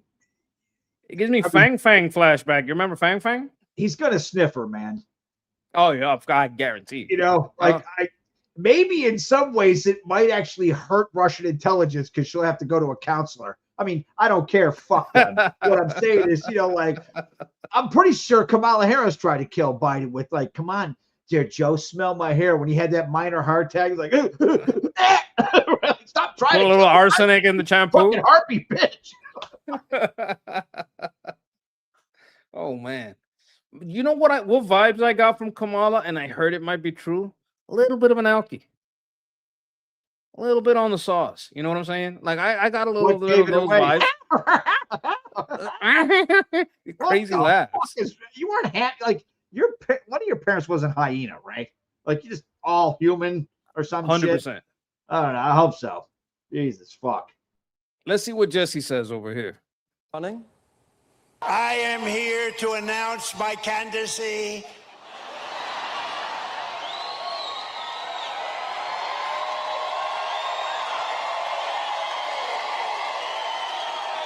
I'm only kidding. You know who's not kidding? Democrats. They're going to run another woman, and it's not Newsom. Here's her shopping list. He's making fun of Kamala because she always sounds drunk. And he didn't answer candidacy. An HBCU education, my cast iron skillet, supporting and donating to a local race campaign, good spices, shopping at a local small business, even if it costs $1 more. We're not kidding. It costs $1 more. Like it or not, Kamala Harris is the front runner. That's New York Magazine. Don't believe him? Well, like Biden said, look at the polls, Jack. Kamala's up 13 points. She's surging. Newsom's fizzled out. Guy lost his mojo. He's even behind Mayor Pete. I mean, Mayor Pete. Kamala's cruising and she's... Wait a minute. That's the ticket? I don't buy this. Who do you think it's going to really be? I'll say this. Because if anything, I think it's gonna be. Hold on. If anything, I'm fair, right? I think even though I hate this bitch, I very much had empathy with the fact that they just like hot potatoed running. I'm like, that's a heavy lift for anybody. They're like, oh shit, Joe just shat himself again. Hot potato, you're the fire. She's like, shit. Like, what the fuck do I do? I don't even think she wanted to be vice president. That's fucked up. I mean, that was a fucked up thing to do to everybody, whoever did that shit. I mean, they should have did that in the beginning because Joe's brains had leaked out of his asshole long ago. Like, I don't like the fact that he has, I think, Parkinson's. Like, that's shitty. And even though I hate him, like, that's shitty. I definitely have a lot of empathy for Bo, which was his son who was a vet and he died because of, service-related illnesses, the best of my knowledge, in Iraq. Like, I have a lot of sympathy for him. He couldn't pick his dad. I'm just saying, like, again, these are fucked up people. I think she didn't even want to be vice president. She didn't. Right? I don't even think she wanted to be vice president. Why would you want to be vice president to the fucking cereal sniffer? Are you shitting me or what? What do you think of Ro The Khanna? president of Italy had to take him. He was wandering off to go fuck around with the blue parachute shit. I was like, oh shit, better go. No, over here, honey. Like, that was so. And our enemies saw that shit. Like, remember when he fell off the bike? Yeah, look, I mean, I'm not like busting. Here's my issue. It's not that, wow, Joe's. Why didn't anybody catch him? So our enemies saw that shit and they went, you know what? America's leadership is weak. They can fucking get away with anything they want to. That, I promise you, that directly. I mean, they went into Ukraine. Factored into their risk cost benefit analysis, like invading Ukraine. Well, we won't respond if it's a minor incursion. Oh, it won't be like Vietnam when we pull. This isn't going to be people being lifted off the embassy. Cracker, it literally was exactly like the fall of Saigon. There were people being helicoptered off the fucking embassy. And if it was not for Nick Parmigiano and all the other heavy hitter tier 1 operators that did things like Operation Pineapple, like to go rescue those, as many of the people that worked with us as they could, like those people would have been fucking kidnapped, raped, tortured, and murdered by the fucking Taliban. Didn't some of that wind up being privately funded and operated? I think some of the rescues, all of it. Like, okay, Nick Parmigiano, that's super cool. That's the guy. one I'm thinking about. Then all those guys like Tim Kennedy, they're all super cool people. They're all super cool people. They did that shit because they're like, I'm not gonna let. This is what I mean by like people who truly care about members of the Ummah, right? Because they're like, doesn't matter if we don't pray to the same God. These guys were the guys, the interpreters that worked with us in Afghanistan, and I'm not going to have like Ahmed get kidnapped by the fucking Taliban after he spent years like at the risk of him and his family's life to make sure I didn't get killed by a V-bed. Yeah, that's what they were. Well, that's when you become kind of brothers in arms, right? Because you're serving together in danger and you have a common foe that you're working towards, eliminating. I have a super Not chat people here. Like this bitch or fucking Mamdami, who's like, they kind of love Hamas. They're the ones killing people in Gaza, you motherfucker. Yeah, they're the number one killers of Muslim people, and you know all these radicals. Well, I have a super chat here from Tim Lee saying Dems want to run radical, but it can't be a commie. Oh, so that would put Ocasio Cortez in there. Buttigieg is pretty radical. Newsom is just corrupt as fuck, and Harris is out to lunch. What do you think about Ro Khanna? I've been trying to ask you. Do you think they'll have him run? You don't think so? Oh, because it's California, right? You can't run anybody from I California. don't even know. I got so many other fucking things on my plate. I mean, if I don't know something, dude, I'll tell you I don't know it. Yeah. Well, I think Ro Khanna is trying to, because he's been doing a lot of stunts that make me think he might try.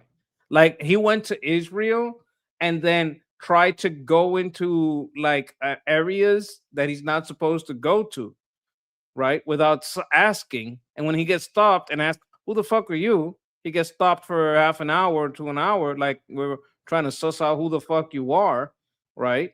And what happened was, "Oh my God, I'm being detained. The IDF is oppressing me." It's like you're you're a stranger to the nation. You go off the beaten path. What are you gonna do? You think you just go by yourself, wander? You're a fucking congressman. You think you're gonna wander off to fucking Gaza all by yourself and nobody's gonna check you? You think you're gonna go into a kibbutz and nobody's gonna go, "Who the fuck are you?" So that's what happened, and that kind of stunt to get in the press makes me think this motherfucker's thinking about running. I think he's gonna be one of the candidates. I think I know a guy I could call to ask who's like one of the best, if not the best, tactical political strategists in the GOP. Like this kid's broken numerous national records. He works so hard to like be safe, Marie. Like he had 3 heart attacks before he was fucking 30, bro. Like he would know. If you wanted to know, I could call Danny and ask him. He would know and answer it just like that. I mean, any information you can get is always welcome. I wouldn't want you to go out of your way. But if you're just like, catching up with somebody and the conversation comes up, it's good stuff to know.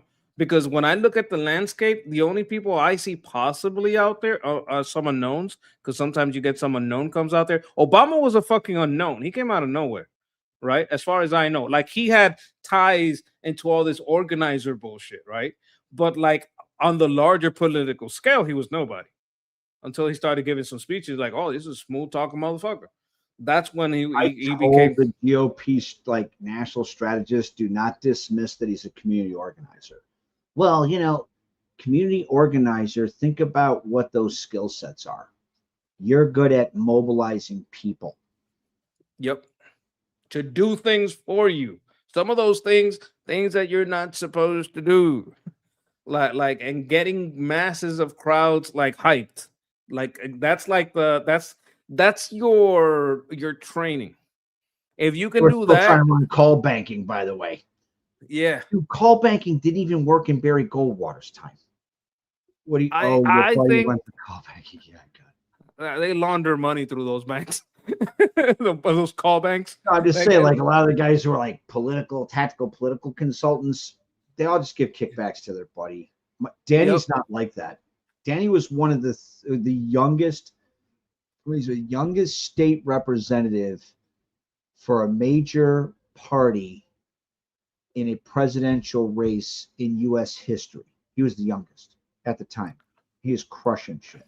So he was in Pennsylvania, and he went up into the mountains of Pennsylvania because he's, getting people to speak. So World War II vet. World War II vets like living in like a, like one of those 1950s kind of like silver chrome like trailers, right? The only thing he had that he kept up, because he's old, he's like 87, was the American flag and flagpole on his property. So he's going to write a check right to the GOP. He's like, this guy can't win, he'll destroy America. He was going to write him a check for $47, and I think it was like 50 something cents. He was going to zero out his bank account. And Danny was like, I can't take that from you. And then asked that guy to be a guest speaker, just like he's going to be the guest speaker. Other people would have taken that dude's money This is why Donald's right when he talks about the fucking swamp. Like, I went to school, a lot of those kids. They're so detached, they don't give a fuck about you, bro. Slimy. So, like, Donald's right about that shit. They had taken his money and just used it to buy a cocktail at a fucking party and not thought another bit. Not Danny. Donald's not like that. Yeah, Donald's rough around the edges. Yeah, Donald sometimes says things that's off color. I said it here on the show. You know what? He says things the way he says it, the way he thinks it, in the manner that other people feel it. Yes. That's his biggest selling point. It's authentic. Like, you know what? I remember something very specific about this. Like, I think it was someone was criticizing him because he put ketchup on a steak. Some shit like that. And everybody in the media, these high elite people, were like, ho, ho, ho, ho, ho. But he's like, you know what? A lot of America has to deal with some tough cuts, and they do that shit, right?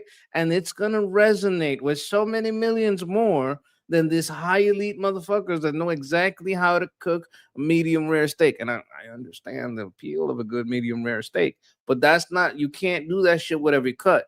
So that hits to the heart of a lot of people that vote. Like, it's tactical genius, but I think it was just heartfelt. I think he just liked it. I think he just, goes out and hangs out with all kinds of people and says, you know what, I'll try it. And then he tries it, you know what, it's kind of good. I think I like it.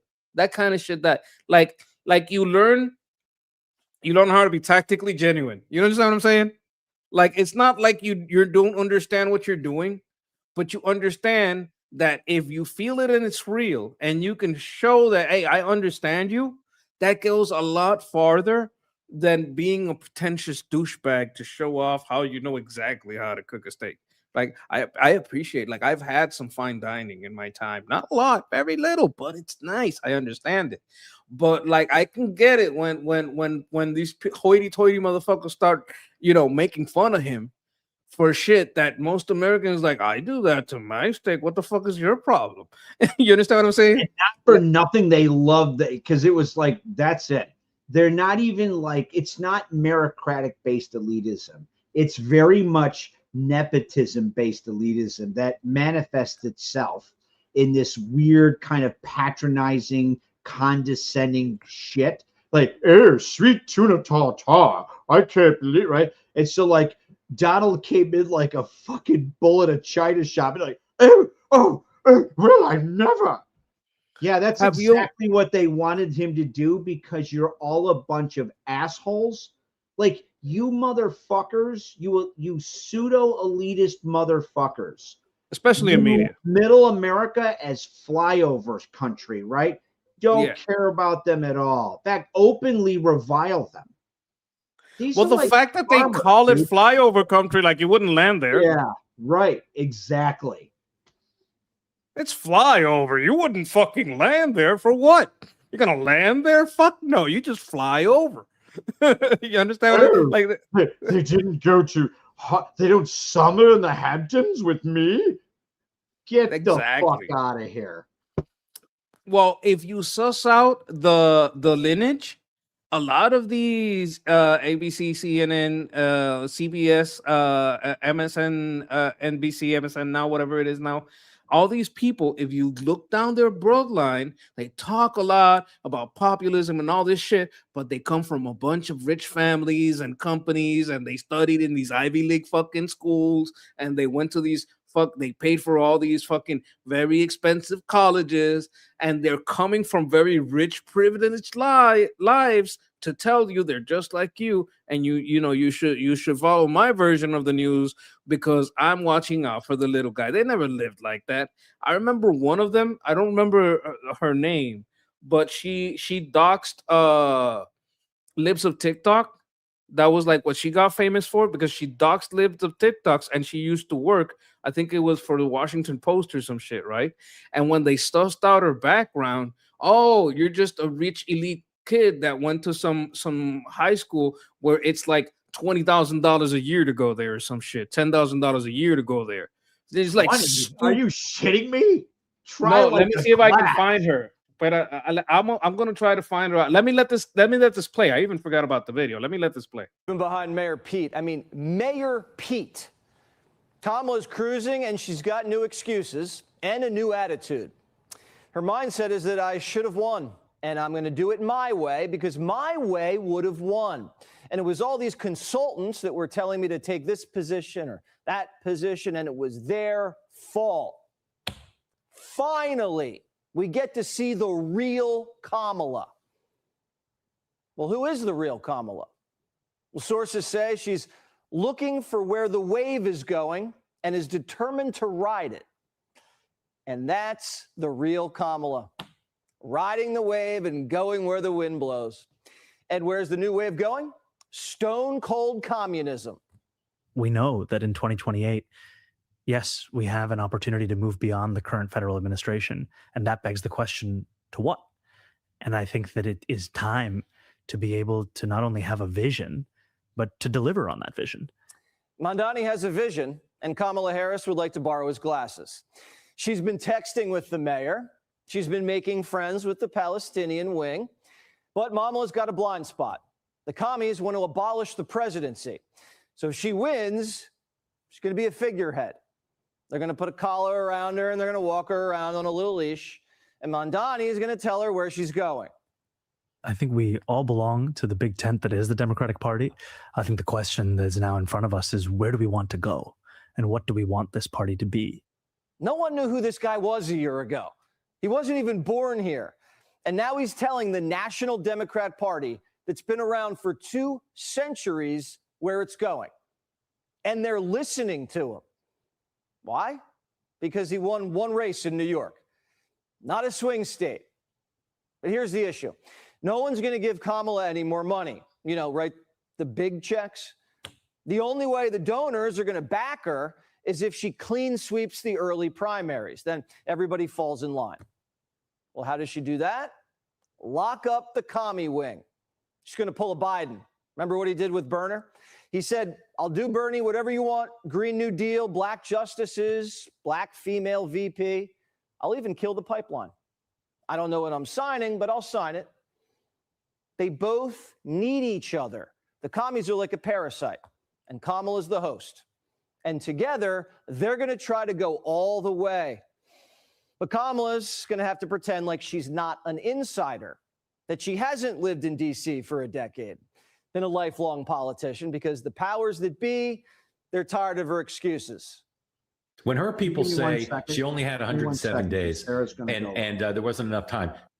Sarah, I just want to let you know, because you lost one of your family members in Iran during the January uprising.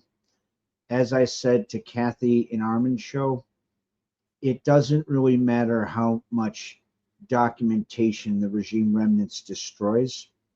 All of that documentation was saved outside of Iran. One way or another, justice is going to come to those fucks. Actually, President Trump set that up in January. You know what I think might happen? I think some people inside, to save themselves or whatever, might be making copies of that shit and keeping it. You know what I'm talking about? Like if I was those motherfuckers and I don't even like the regime that much, but I can't really get out, what I would be doing is I'd be collecting intelligence against them for when the trials come. You understand what I'm saying? Like oh, you're gonna burn the evidence? Sure, give me the stuff to burn. Pop up, I'm taking pictures. I guess some special treatment might be in order if you're willing to barbecue the whole Nazi high command. Yeah. I think you know what, I wouldn't put it I don't think it's far-fetched to think that some of even people inside might be saving some stuff so that, you know, to save themselves, or because they just really hate where it has gone, or they're really, you know, repentance is a real thing. Right? Some people, they go down a path and they get stuck where they are, but they're like, fuck, I don't want to be here anymore. This sucks, but I can't get out. In too deep, they say sometimes. Some of these motherfuckers may be in too deep, but they could do good work while they're in there. And if there's ever an out, they'll fucking give you what you need. That's how I would put it. Now, the lady I was talking about, her name is Taylor Lorenz, and she worked for the Washington Post. She doxed a lot of people. Check that out. She went to the what is this called? The American School in Switzerland, TASIS, and it cost $90,000 a year to go to that high school. $90,000. And she's over here in the Washington Post. This fucking high school costs more than most people's high-end housing. I mean, what the fuck? 1 year. And she went 4 years. She went 4 years. That's 180. That's what, 360? That's a lot. This bitch's high school costs $360,000.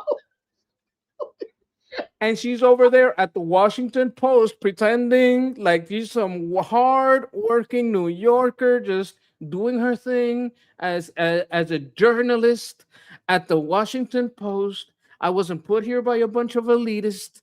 I'm not an elitist. No. I'm here for the people. Bullshit. That's who Taylor Lorenz is. Can you and she, fucking believe the audacity? That's a lot of money, ain't it, for a high school? $360,000. Oh, we're giving. Okay, breathe. God. I know it is hard to breathe after hearing that shit. It is. I'm gonna let it play so you can like catch a breather. Don't run for the nomination. There were plenty of people who would have run if she stayed aside, who were willing to not use that as an excuse. I just don't understand how she can blame people for having 107 days when she insisted on being the nominee. She does have some things going. You know what I think about that? I think it was about the campaign funds, because after the primaries, you can't just change the nominee if you took money. You have to give the money back. And if you don't want to give the money back, you got to make the vice president pseudo presidential candidate. Otherwise, you got to give the fucking money back. Because if not, it's campaign fraud. You can't just pick the next runner-up. You can't just pick Newsom and give him the money, because they didn't donate the money to that administration. They donated to Biden. Wait, you got to give it back? I thought that they could keep. You had three choices. You could give it back, you could donate it to charity, or you could keep it. And Ron Paul chooses to keep his when he did his bit.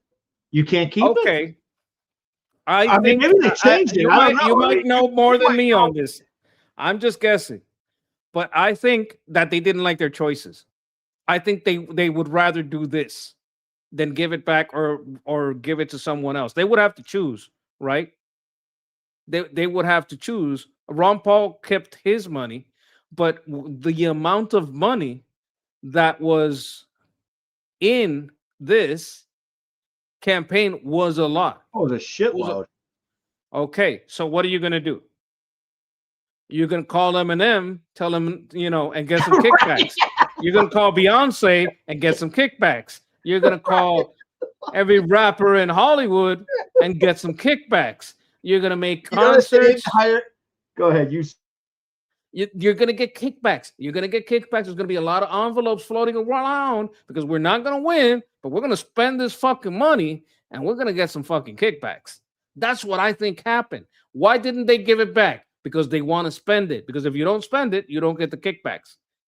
The only way to get the kickbacks is through, laundering it through activities that have to do with campaign. Oh, yeah.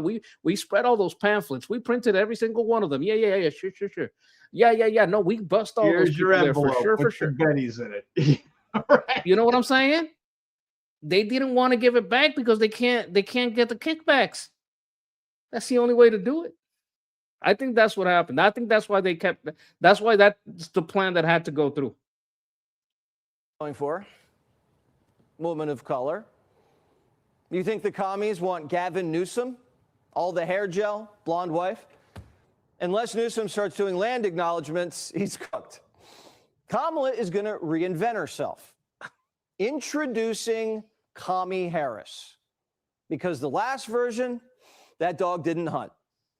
People want that new car smell, as Barack Obama once said. They're not going to give Kamala Harris a third at bat. There is no appetite for another Kamala Harris candidacy. One of the biggest knocks on Harris last time was that she didn't have an identity. Her only identity was her identity. She didn't have an agenda. She just had a... Okay, he's wrong about that because that would assume that she only had one identity. You remember when she was Indian and then she became black? It So goes beyond that. There was a guy who knows her. He was what the hell's his name? He was the actually judge. no, he's a physicist and he's also a political commentator. Anyway, he said, don't buy level one. Hardcore leftist. Her father was a hardcore leftist. Don't buy what you're seeing. It's all bullshit. All the crazy, like, I don't know what I'm doing. It's all an act. Don't buy level one. Don't get fooled. He said, don't get fooled by level one. I'll find it for you after school tomorrow. I'll get it to you. It's fucking crazy. I remember that there was, I think it was, I don't remember who was talking about her. I don't know if he was a pastor, if he was like a judge or some shit. But there's someone talking about her bullshit. And there's a lot of people that talk about her bullshit. And what they point at is that she was basically a mistress of some fucking governor in or mayor. I Like don't a remember 60-plus-year-old black mare she was blowing. mayor. Yeah, that's the guy. You know, that's It shitty. was- Even though I don't like her, that's a shitty thing to do to people where you have to like trade sexual favors as the entrance barrier. And while I hate her, one can hate the act that they were forced to do and still hate that person. Well, okay, but you got to understand there's two sides of that. There's people that feel forced into it. There's people You're that saying that throw maybe he was themselves forced at it. into it. He might have been. Yeah, maybe she like put a little extra Irish in the coffee. You know what I'm talking about? and Cosby's hey, choice. What the fuck for the discerning rapist? because there's women that kind of get forced into it, but there are women that jump in full force saying, this is my weapon, I want to use it. They might cry about it later and fake crying about it later, but at the time they're like, oh yeah, honey. So I was thinking about getting a job. And you know what I'm saying? If she went through some shitty shit to get where she went, that's shitty. But I wouldn't put it past her to to want to get into it from the souls up. You know what I'm talking about? some women jump into it. Put a little Viagra and ecstasy in his shit. Yeah, a little Viagra, a little ecstasy, a little vodka. Here's your coffee, honey. That'll get you up and running. So like you gotta. It would be disrespectful to women to not remember that there's both sides of it, because some women will tell you, yeah, some of us are victims, but some of these bitches, you can't just believe all women. You can't just believe all men either. Or with regards to Hillary, whatever, still to be decided. Let's see what Jesse says. The vibe, remember? Joy. She didn't have any new ideas. Her only new idea she stole from Trump. No tax on tips. But now the real Kamala hates Israel. But Doug's Jewish. So we're not really sure how that's going to go down at home. Mamdani might even get her to arrest Netanyahu. Benjamin Netanyahu is a war criminal, the architect of a here we horrific go again. genocide against the Palestinian people. I agree with the ICC. You see this bullshit, how he puts on that G-Shock watch like he's not loaded? The Benjamin See the Netanyahu shit? should be arrested and tried for his crimes. It is clear that we do not have the Like, we all know that the G-Shock watch is a good watch, but like when you use, sometimes some people use it like, no, I'm a man of the people. I don't. Come on. independent legal authority to enforce this warrant. Benjamin Netanyahu is not welcome in New York City. Now every Democrat has to answer for this third world pipe dream. Can you tell us what you think about Mamdani's plan to explore whether he can arrest Netanyahu? And That's the lady who married her brother, isn't it? That's who that is. Why is she? So this is the stuff that pisses me Yeah, I think I off. saw her on Pornhub. She was caught inside the washer. Oh, I'm stuck. Come on, that's funny. I'll search for that later. But hey, it's investigation. We gotta check these things. But like, No, but these were like, this isn't even stepbrother stuff. She married her full blood brother. This was more like turning my brother straight type thing. Like she wanted to get him in. She did some shiesty stuff within the system to get him in, and claimed, which might not be true, that wherever he was, if he came out of his closet, as not really gay but queer, he dresses funny. He doesn't really suck dicks, but he dresses funny. So we got to give him the privileges, that kind of shit. Where they're like sneaking in. At that restaurant. Why don't ruin every restaurant I eat at? Sketch, fuck. Well, she did a lot of stuff that, like, you should legit be fired already, in jail. Why don't they do it? Why doesn't DOJ do anything about this shit? Pam Bondi didn't do shit. I fucking hate Pam Bondi, man. She was such a waste of time. It's like a wasted year. She wasn't a waste of time. She had to juggle. I understand why you'd probably have a problem, right? She was juggling two different things. One is, like, I like both Don Bongino and Pam Bondi. Both had legitimate points with regards to the Epstein files. Oh my God, what about the Epstein? Yeah, we should do that. So there are a lot of, like, Epstein wasn't tied to Jewish intelligence. He was tied to Russian intelligence. And Epstein used his island as a honey trap to entrap a lot of our allies. People are high up in our allies. And we know that there is a very high degree of probability at the time that we're going to be getting into an escalatory war. We're going to need our allies. So there was like a very fine way to do that. Now, plus there was also some investigations that were still ongoing. So you can't just disclose everything when there's still ongoing shit.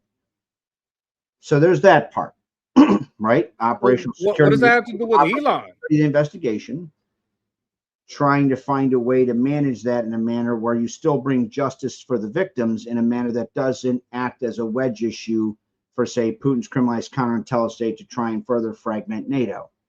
On the other hand, that's a valid point. On the other hand, Don Bongino is also right, because he's like, you need to sit there and, and just put it all out there. People, why? A, the people who are victimized need to have justice done. B, we are getting into a shooting war. People do not have confidence in our institutions because they have been so adulterated and misused. And that doesn't mean that those organs of national power don't have an illustrious history. They do. Former CIA Director Woolsey just passed away, and he was a very, very, brave patriot, right? That said, because they've been so adulterated, because there's been such institutional capture, because of the stupid shit done by political appointees, people have lost faith in them. And so having full transparency is the beginnings to rebuild that trust. And that becomes a really hard fucking needle to thread. So there's legitimate criticism for Pam Bondi, to be sure. Yeah, for everything that has nothing to do with the Epstein file. Why isn't this bitch in jail? Why aren't those mayors in jail? Why aren't those fucking judges in jail? All those things have nothing to do with the Epstein files, nothing to do with compromised people. There is a lot of things that you could have done on the fucking ground that would give you so many wins that we wouldn't care about the Epstein files. That's what I meant by there's legitimate criticisms of her. I was just using the Epstein file because that's one that, and that's forgive me if I jumped the gun on that, because that's just usually where everybody kind of went to because of the sensationalism of it. Why not? No, I don't. It was horrible. You didn't say that. I'm just saying that's what I extrapolated. No, like there's audience, there's new people every day that have to hear this shit. Like I understand what you're saying. I know what you're saying, but there's new people on the program every day in our channels that some of them, they need to hear this shit, right? And I understand why you got to put it out there, because you also understand that there's going to be new people over here that haven't heard this shit. But like some of them have or haven't heard what I'm saying, or have been saying what I'm saying. Like, okay, fine. The Epstein's, like, I understand what you're saying about the Epstein's file, but why aren't you going after all these other corrupt motherfuckers? Why so many strongly worded letters and so little action? If you couldn't do it, how could the guy that just got in do it? How come this guy that just got in could do it, but you couldn't? How come this guy that just got in could do it right now and you couldn't do it a year ago? That's my question. That's what's burning in my head is like, that's valid. That's valid point. and what the hell was that shit with Chuck Schumer? What is she leaking to him or some shit? That was kind of crazy. That was kind of crazy. Like I heard that's one of the reasons. I don't know if that's confirmed, but I heard that's one of the reasons she got fucking fired. Oh, we got a super chat here from Tinley. Monkey, I understand your frustration. The first person that should have been gone to jail was Hillary a long time ago. Trump let her go, and it's a mistake. Okay, so here's the thing. I'm with you 100%, but the thing is that when he said because you'd be in jail, and people started screaming, lock her up, lock her up. He never said, I'm going to lock her up.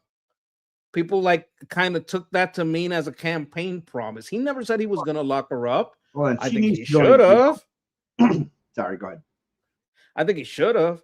But I think, you know what?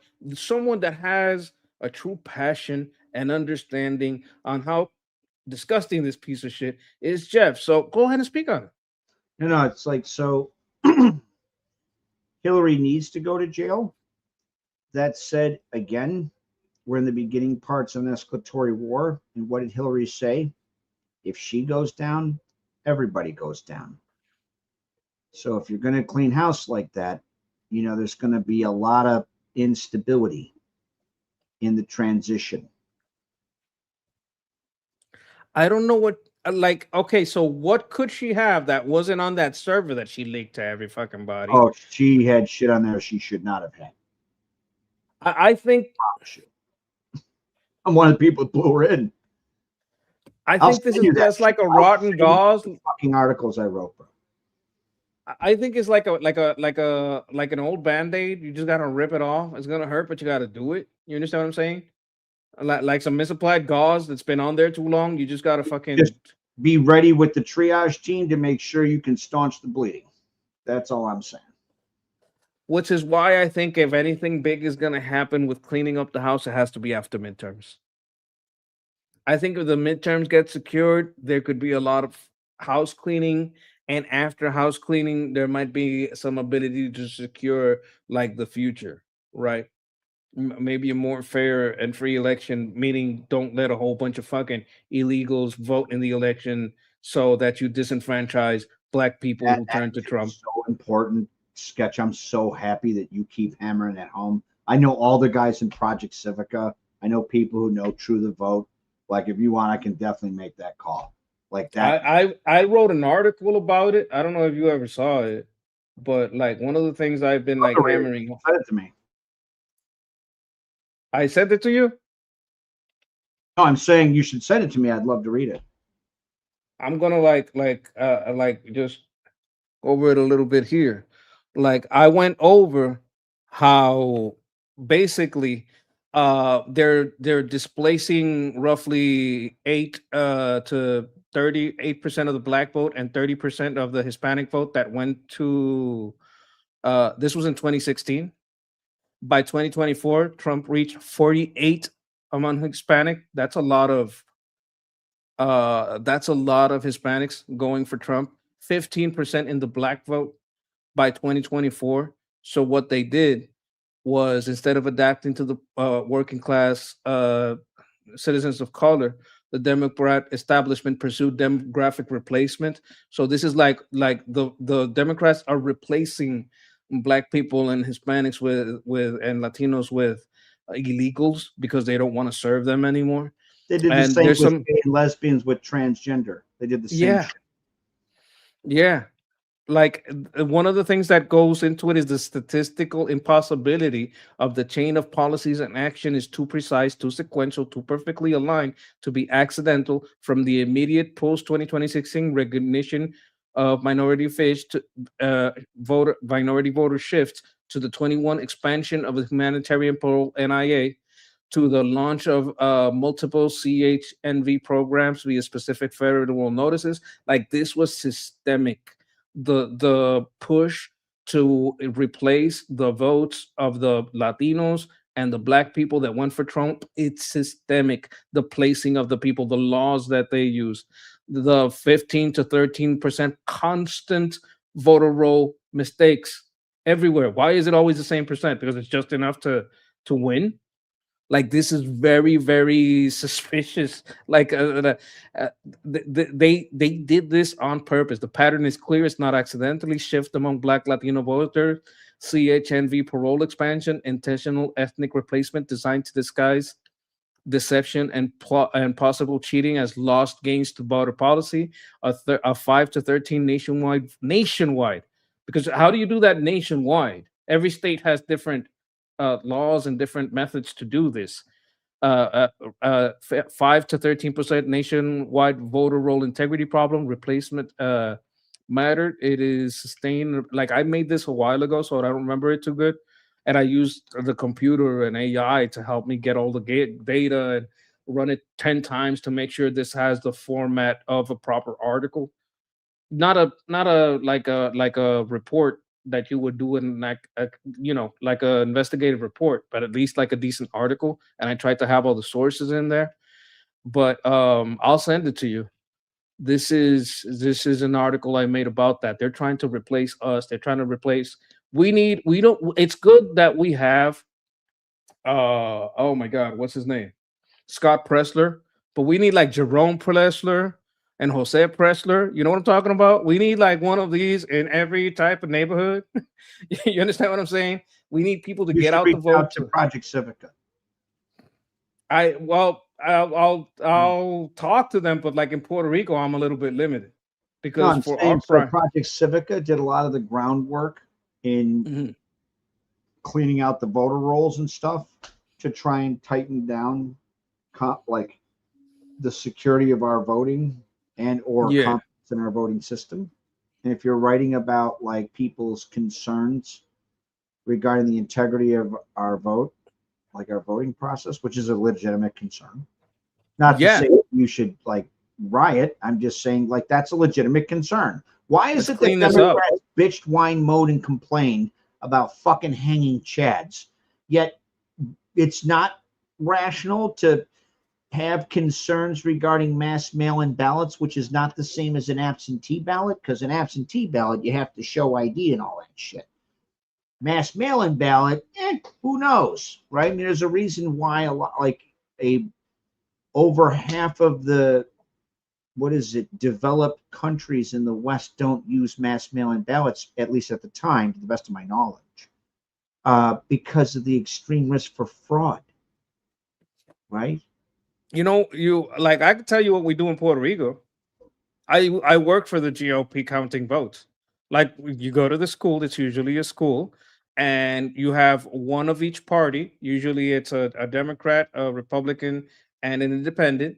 And people go in there and they put in the ballot. They get a little stamp on their thumb. So it's like a very special ink, so they know you vote, right? And you have to show your ID because we have a whole department of voter ID where you get free IDs that are only good for voting. You can't open an account with it. It's not an ID you could use, at a bank. It's not a driver's license. Like, some cops will be like, yeah, I get this is really you, but it's just for voting and it's free, right? Just to make sure nobody can fucking complain about the cost of identification. Oh, yeah, it's free ID. It's just for voting. So just so you can vote. And the day is off. Like, that day is off. They have to, for 2 days, they have to like make a dry law so people, because they just buy massive amounts of alcohol and celebrate. It becomes a party. We make everything. Cinco años, baby. Cinco años. Yeah, I'm saying. But like what we do is we're in the class. At the end of the day, we sit down and we count the votes. How many are Democrat? How many are Republican? How many are independent? All three of us have to agree on the count. We seal the ballot. All three of us sign that there's the correct number of Republicans, Democrats, and independents. We all seal it. The three of us together take it to the center area, like the courtyard or whatever, and all those ballots go into a pickup. And I don't know why they pick a pickup. I think it's because it's open and everybody can see what's going on inside. The police escort you. You're not supposed to sit in the bed of a pickup during transport, but that day you can. Especially if you're the three people, like they pick one, like maybe from different rooms or the people that are higher up in the process that are signing over the ballots. You get to go in the pickup. The police escort you over, and one from each party goes and delivers the ballots. They count the boxes. They count the box. You sign. Yeah, yeah, we have the same numbers. And bam, it all gets counted at the polling station. We just transport it to the. I like that it's a pickup because there's people following you with their party flag, bah, bah, bah, bah, yeah, and they're like, everybody's real happy, and the police are escorting you, so you get to go kind of fast. It's they make it fun. They really make it fun here, but it all gets done in a day. By the next day, you know who fucking won. All paper ballots. That's the way it A little used to be, Bacardi I and think. like tequila doesn't hurt either, right? There's a lot of Bacardi going around. Like the thing about Puerto Rico is that it's less combative between the parties because every election is a party. It's literally a party. Like we took the thing political party, we emphasized on the party, and we kind of forget about the political part of it for the voting day. It's more of a party than it is about a political party. That for that day.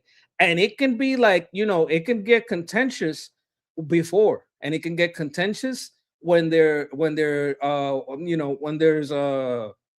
do you call it, when they have speeches and like that, they're getting really mean with each other. But at least in my time, I don't know if it's gotten worse lately because I don't watch local politics as much as I used to. But it was so much fun, and we got the votes done so fast. So Dude, leftists would totally kill that party. No one in Puerto Rico to you about how you didn't use the right like, motherfucker, I just did a Jello shot off this chick's back. Why are you bugs killing team? Throw this motherfucker out. Oh exactly. God. They would just ruin everything. I mean, it would just be horrible. Do you know, Sketch, that you're culturally appropriating those that invented tequila? No. They would totally say that shit. We can drink the rum, the tequila. They can drink the rum. It's fine. It's no problem. Another thing is, oh my God. What I was going to tell you is, damn, I forgot. Oh, we get it done in a day. And no one in Puerto Rico thinks voter ID is racist because we all have voter ID. And we come in every color. You probably met a lot of Puerto Ricans in your day. They are every fucking color in the rainbow, aren't they? I had a shitload of them in my unit, man. But they come in real. Cruz was in active duty. He was Puerto Rican, and then we had a American and Puerto Rican descent in the National Guard units. He was also Cruz. He used to call him Cruise Missile because he also worked for the local police department. He was a cool dude. But they come in white, they come in brown, they come in black, they come in ginger, they come in they get the habao. So yeah, the ginger is actually because of what happened in Ireland, right? A third Ireland got emptied out. And there's a certain island in the Caribbean that has really tan / burned like ginger freckles. Hair people. Right? Yeah, a lot of Puerto Ricans with freckles. Fucking ginger hair. Well, there's a certain thing there. Like we got there's Asians. There's a lot of Asians that came over here too. We have Native American blood also, of course. But it's you know what they call this? The Jungle Fever Island. They just love to mix it up. So no one here thinks that voter ID is fucking racist at all. Not even a Puerto little. Rican girls are hot as shit, bro. No doubt. Yes, there's little J-Los everywhere. Like the back in the Living Color when she was in Living Color backup dancer. Back when she was dancing for Paula Abdul. Back in those days, that kind of J-Lo. We're telling our age. Sketch, we're telling our age with that shit. We're showing our we are showing our age. And Living Color is that's back in the day. Way back. Let's see what's going on with Elon over here. I want to finish the video and then we close out the show. Try to get it done by 11:30. Do you think that's a good idea? What if I ask you about Mamdani? He's exploring ways. Obsessed with him. He's doing a great job. Well, he's exploring ways to arrest Netanyahu. What do you think about that? That bitch looks like a gender Does he even confused have the authority to explore the arrest of Netanyahu? I don't know if it applies to citizens' arrest. If he needs help, tell him to call me. What do you think of Mayor Mamdani exploring ways to arrest Netanyahu? Do you think that's a good idea? She ain't gonna say shit. What do you think of Mamdani and what he's saying about possibly arresting because Netanyahu? she looks like she was trying not to poop. Do you have an opinion on that? That's Do true. you think he should be exploring that? I didn't see that. I don't know anything that he said, so I'll check it out. You think Kamala's going to be able to avoid that in a primary campaign? They're going to stick a mic in her face all day. Do you back She can't. government-run grocery I don't think they're going to stores? run her. Do you back abolishing prisons? Are you a capitalist or are you a socialist? Look at this Fox News poll. Democrats have a more favorable opinion of socialism than capitalism. Bruh, that's depressing.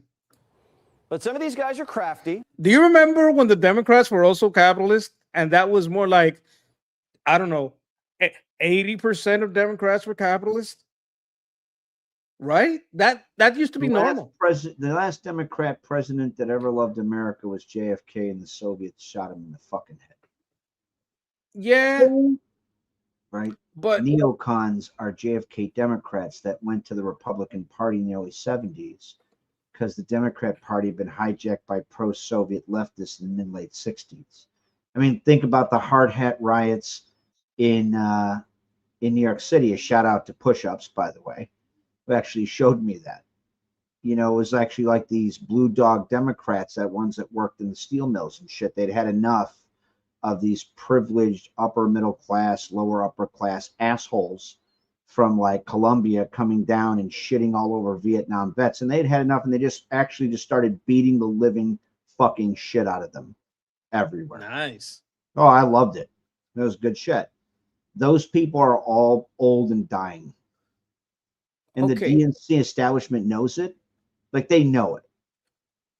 They know it. That's not their party anymore. It's not their party anymore. Not even the corrupt ones. Think about what Hillary was like. When Hillary was running against Donald, and she had to get Madam Not Too Bright, another fucking buck-toothed old canklesaurus mummy, right, who said that she wished that all of America's enemies had nuclear weapons to constrain foreign policy. I bumped into that bitch once or twice when I was like taking classes at Georgetown in the like third floor of ICC. Ugh. What did they call her, a madam? Was she pimping people? Clinton Eastwood piece of shit. So in any case, like, you know, Hillary went out and had Madam Not Too Bright, and Madam Not Too Bright, this like fucking mummy bitch, is like, there's a special place in hell for young women who don't vote for Hillary. Let me get this straight. You've been pumping all this manufactured misandristic narcissism in these fucking bitches' heads for like 30 years to mobilize them to be shock troops for you politically. And now when they don't, they're like, why the fuck should we listen to this dried up old bitch whose pussy lips probably look like fish jerky? Why the fuck do we want to listen to her? Now you're going to tell them they should listen to you? Holy shit, you are so ungodly tone deaf. I don't even know where the fuck to begin. Why is it that it's like that, bro? Because universities have been churning out these fucking lunatics by the hundreds of thousands every motherfucking semester. When I was at SU, Catherine Bernatini, who was actually one of the few moderate Republicans in the fucking like faculty, and that's only because she was tied to Bill Gates and did work for like trying to stop like famine. That was I mean, Catherine's a good lady. She actually took me, she's like, why do you care about all this political stuff, Jeff? Just go out and make a lot of money. I'm like, yeah, so two things, one moral, one operational. Morally, there is ungodly sedition going on here, and it's manifesting itself operationally in the university to institutionally punish any member, any demographic the left deems undesirable. Veterans, law enforcement, Christians, Jews, people who are pro-Israel. Super shitty. Super shitty. My buddies don't go over and fight and die to ensure people's freedom, to include intellectual freedom, to have some would-be classroom despot steal that from them because they're voicing their conscience. That's the moral part. The operational part is, even if I did what you said, in a couple of years, because these fucking universities keep pumping them out by like hundreds of thousands, sooner or later they over fucking whelm you and they just vote all your money away. Maybe you should have fucking fought at this battle space in the 60s and not conceded it, so we wouldn't be in this fucking mess. They can't buy their way out of like communism because your money doesn't matter. They can just take it. He's like, oh, they won't get the money. You don't get it. it's not about just the money. It's the mobilization. These people have been conditioned almost from fucking birth with this increasing gatekeeper, all these gatekeeper institutions that are pumping all this bullshit into their head, right? Like whether it's education or academia that's been hijacked, or if it's the media, right? They're starting younger. Everywhere. They were pushing in the city I was in. I'll never forget it. Like after they had, what was it? It was the daughter of one of my fellow soldiers came back and he was calling me. He's like, Jeff, I have a problem. Like, what's going on? He's like, my daughter came home and she said she had, what is it? She was ashamed of who she was and she wished she had brown skin and black hair because she had red hair and white skin. He's like, what the fuck are you talking about? You know why she said that? Because you had BLM rhetoric included into the city's public school system, K through 12. K through 12, bro. And I'm like, K through 12. It's not only is this radical left-wing neo-Marxist insanity, you're starting them off in kindergarten? What the fuck? Yes. That's what I was going to tell you. They had this shit where I think this was in UK, this was in the US, but just to show that it's worldwide. Okay, PJ, I was highlighting one comment from PJ that says he can't have jerky again. Yeah, fish jerky, pussy lips, you're killing me over here. And we have a super chat saying good night, gents. Yes, we are ending the broadcast here, but just to close off on this anecdote, I saw this report from the UK that this school kid was sent home for being I think it was we got another super chat here. Has anyone noticed more intelligent presence online fighting misinformation and speaking up, or is it just me? Well, one of the things that helped that was like, Elon, the Grok isn't perfect, fucking Twitter isn't perfect, but at least you can say your shit and not be like the old days, because I have to see it as a pivot point. Once Elon bought Twitter, things kind of like you could talk a little more. The conversation kind of changed because they kind of had to compete with everybody was running to a place where you could actually see what you fucking thought. Like Twitter is the place that fucking blocked the Don, right? So when that changed, when people start feeling at least there's some place where I can speak openly, that kind of started propagating and people were more daring in other places and challenging it more. I think that had a domino effect into all this stuff. But what I was going to the anecdote is that this kid in UK, he's like, okay, so it's optional if you want or you don't want to get on your knees on this prayer rug. And this fucking Catholic white kid in fucking first grade, second grade, like grade school, it's kind of like, I don't want to do it. And they painted it as optional, but when he didn't want to do it, they sent it home and said no, because he's like he did a hate crime or something. And that was in the news. So it's not only in America. I think it's like it might be worldwide, especially all over Europe.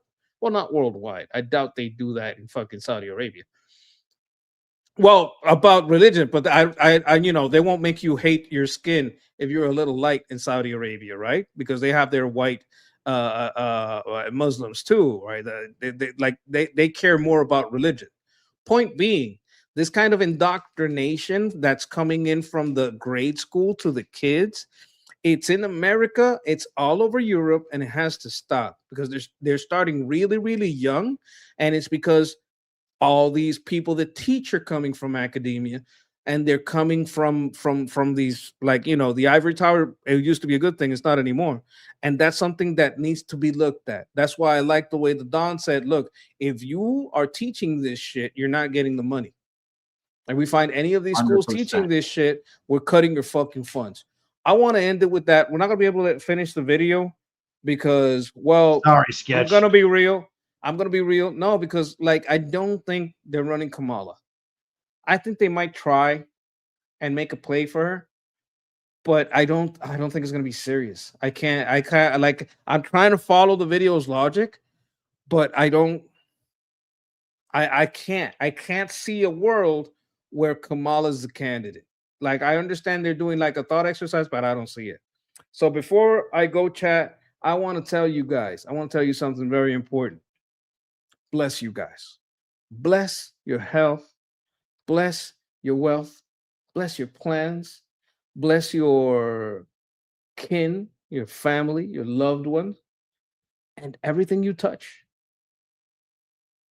Peace. Be safe.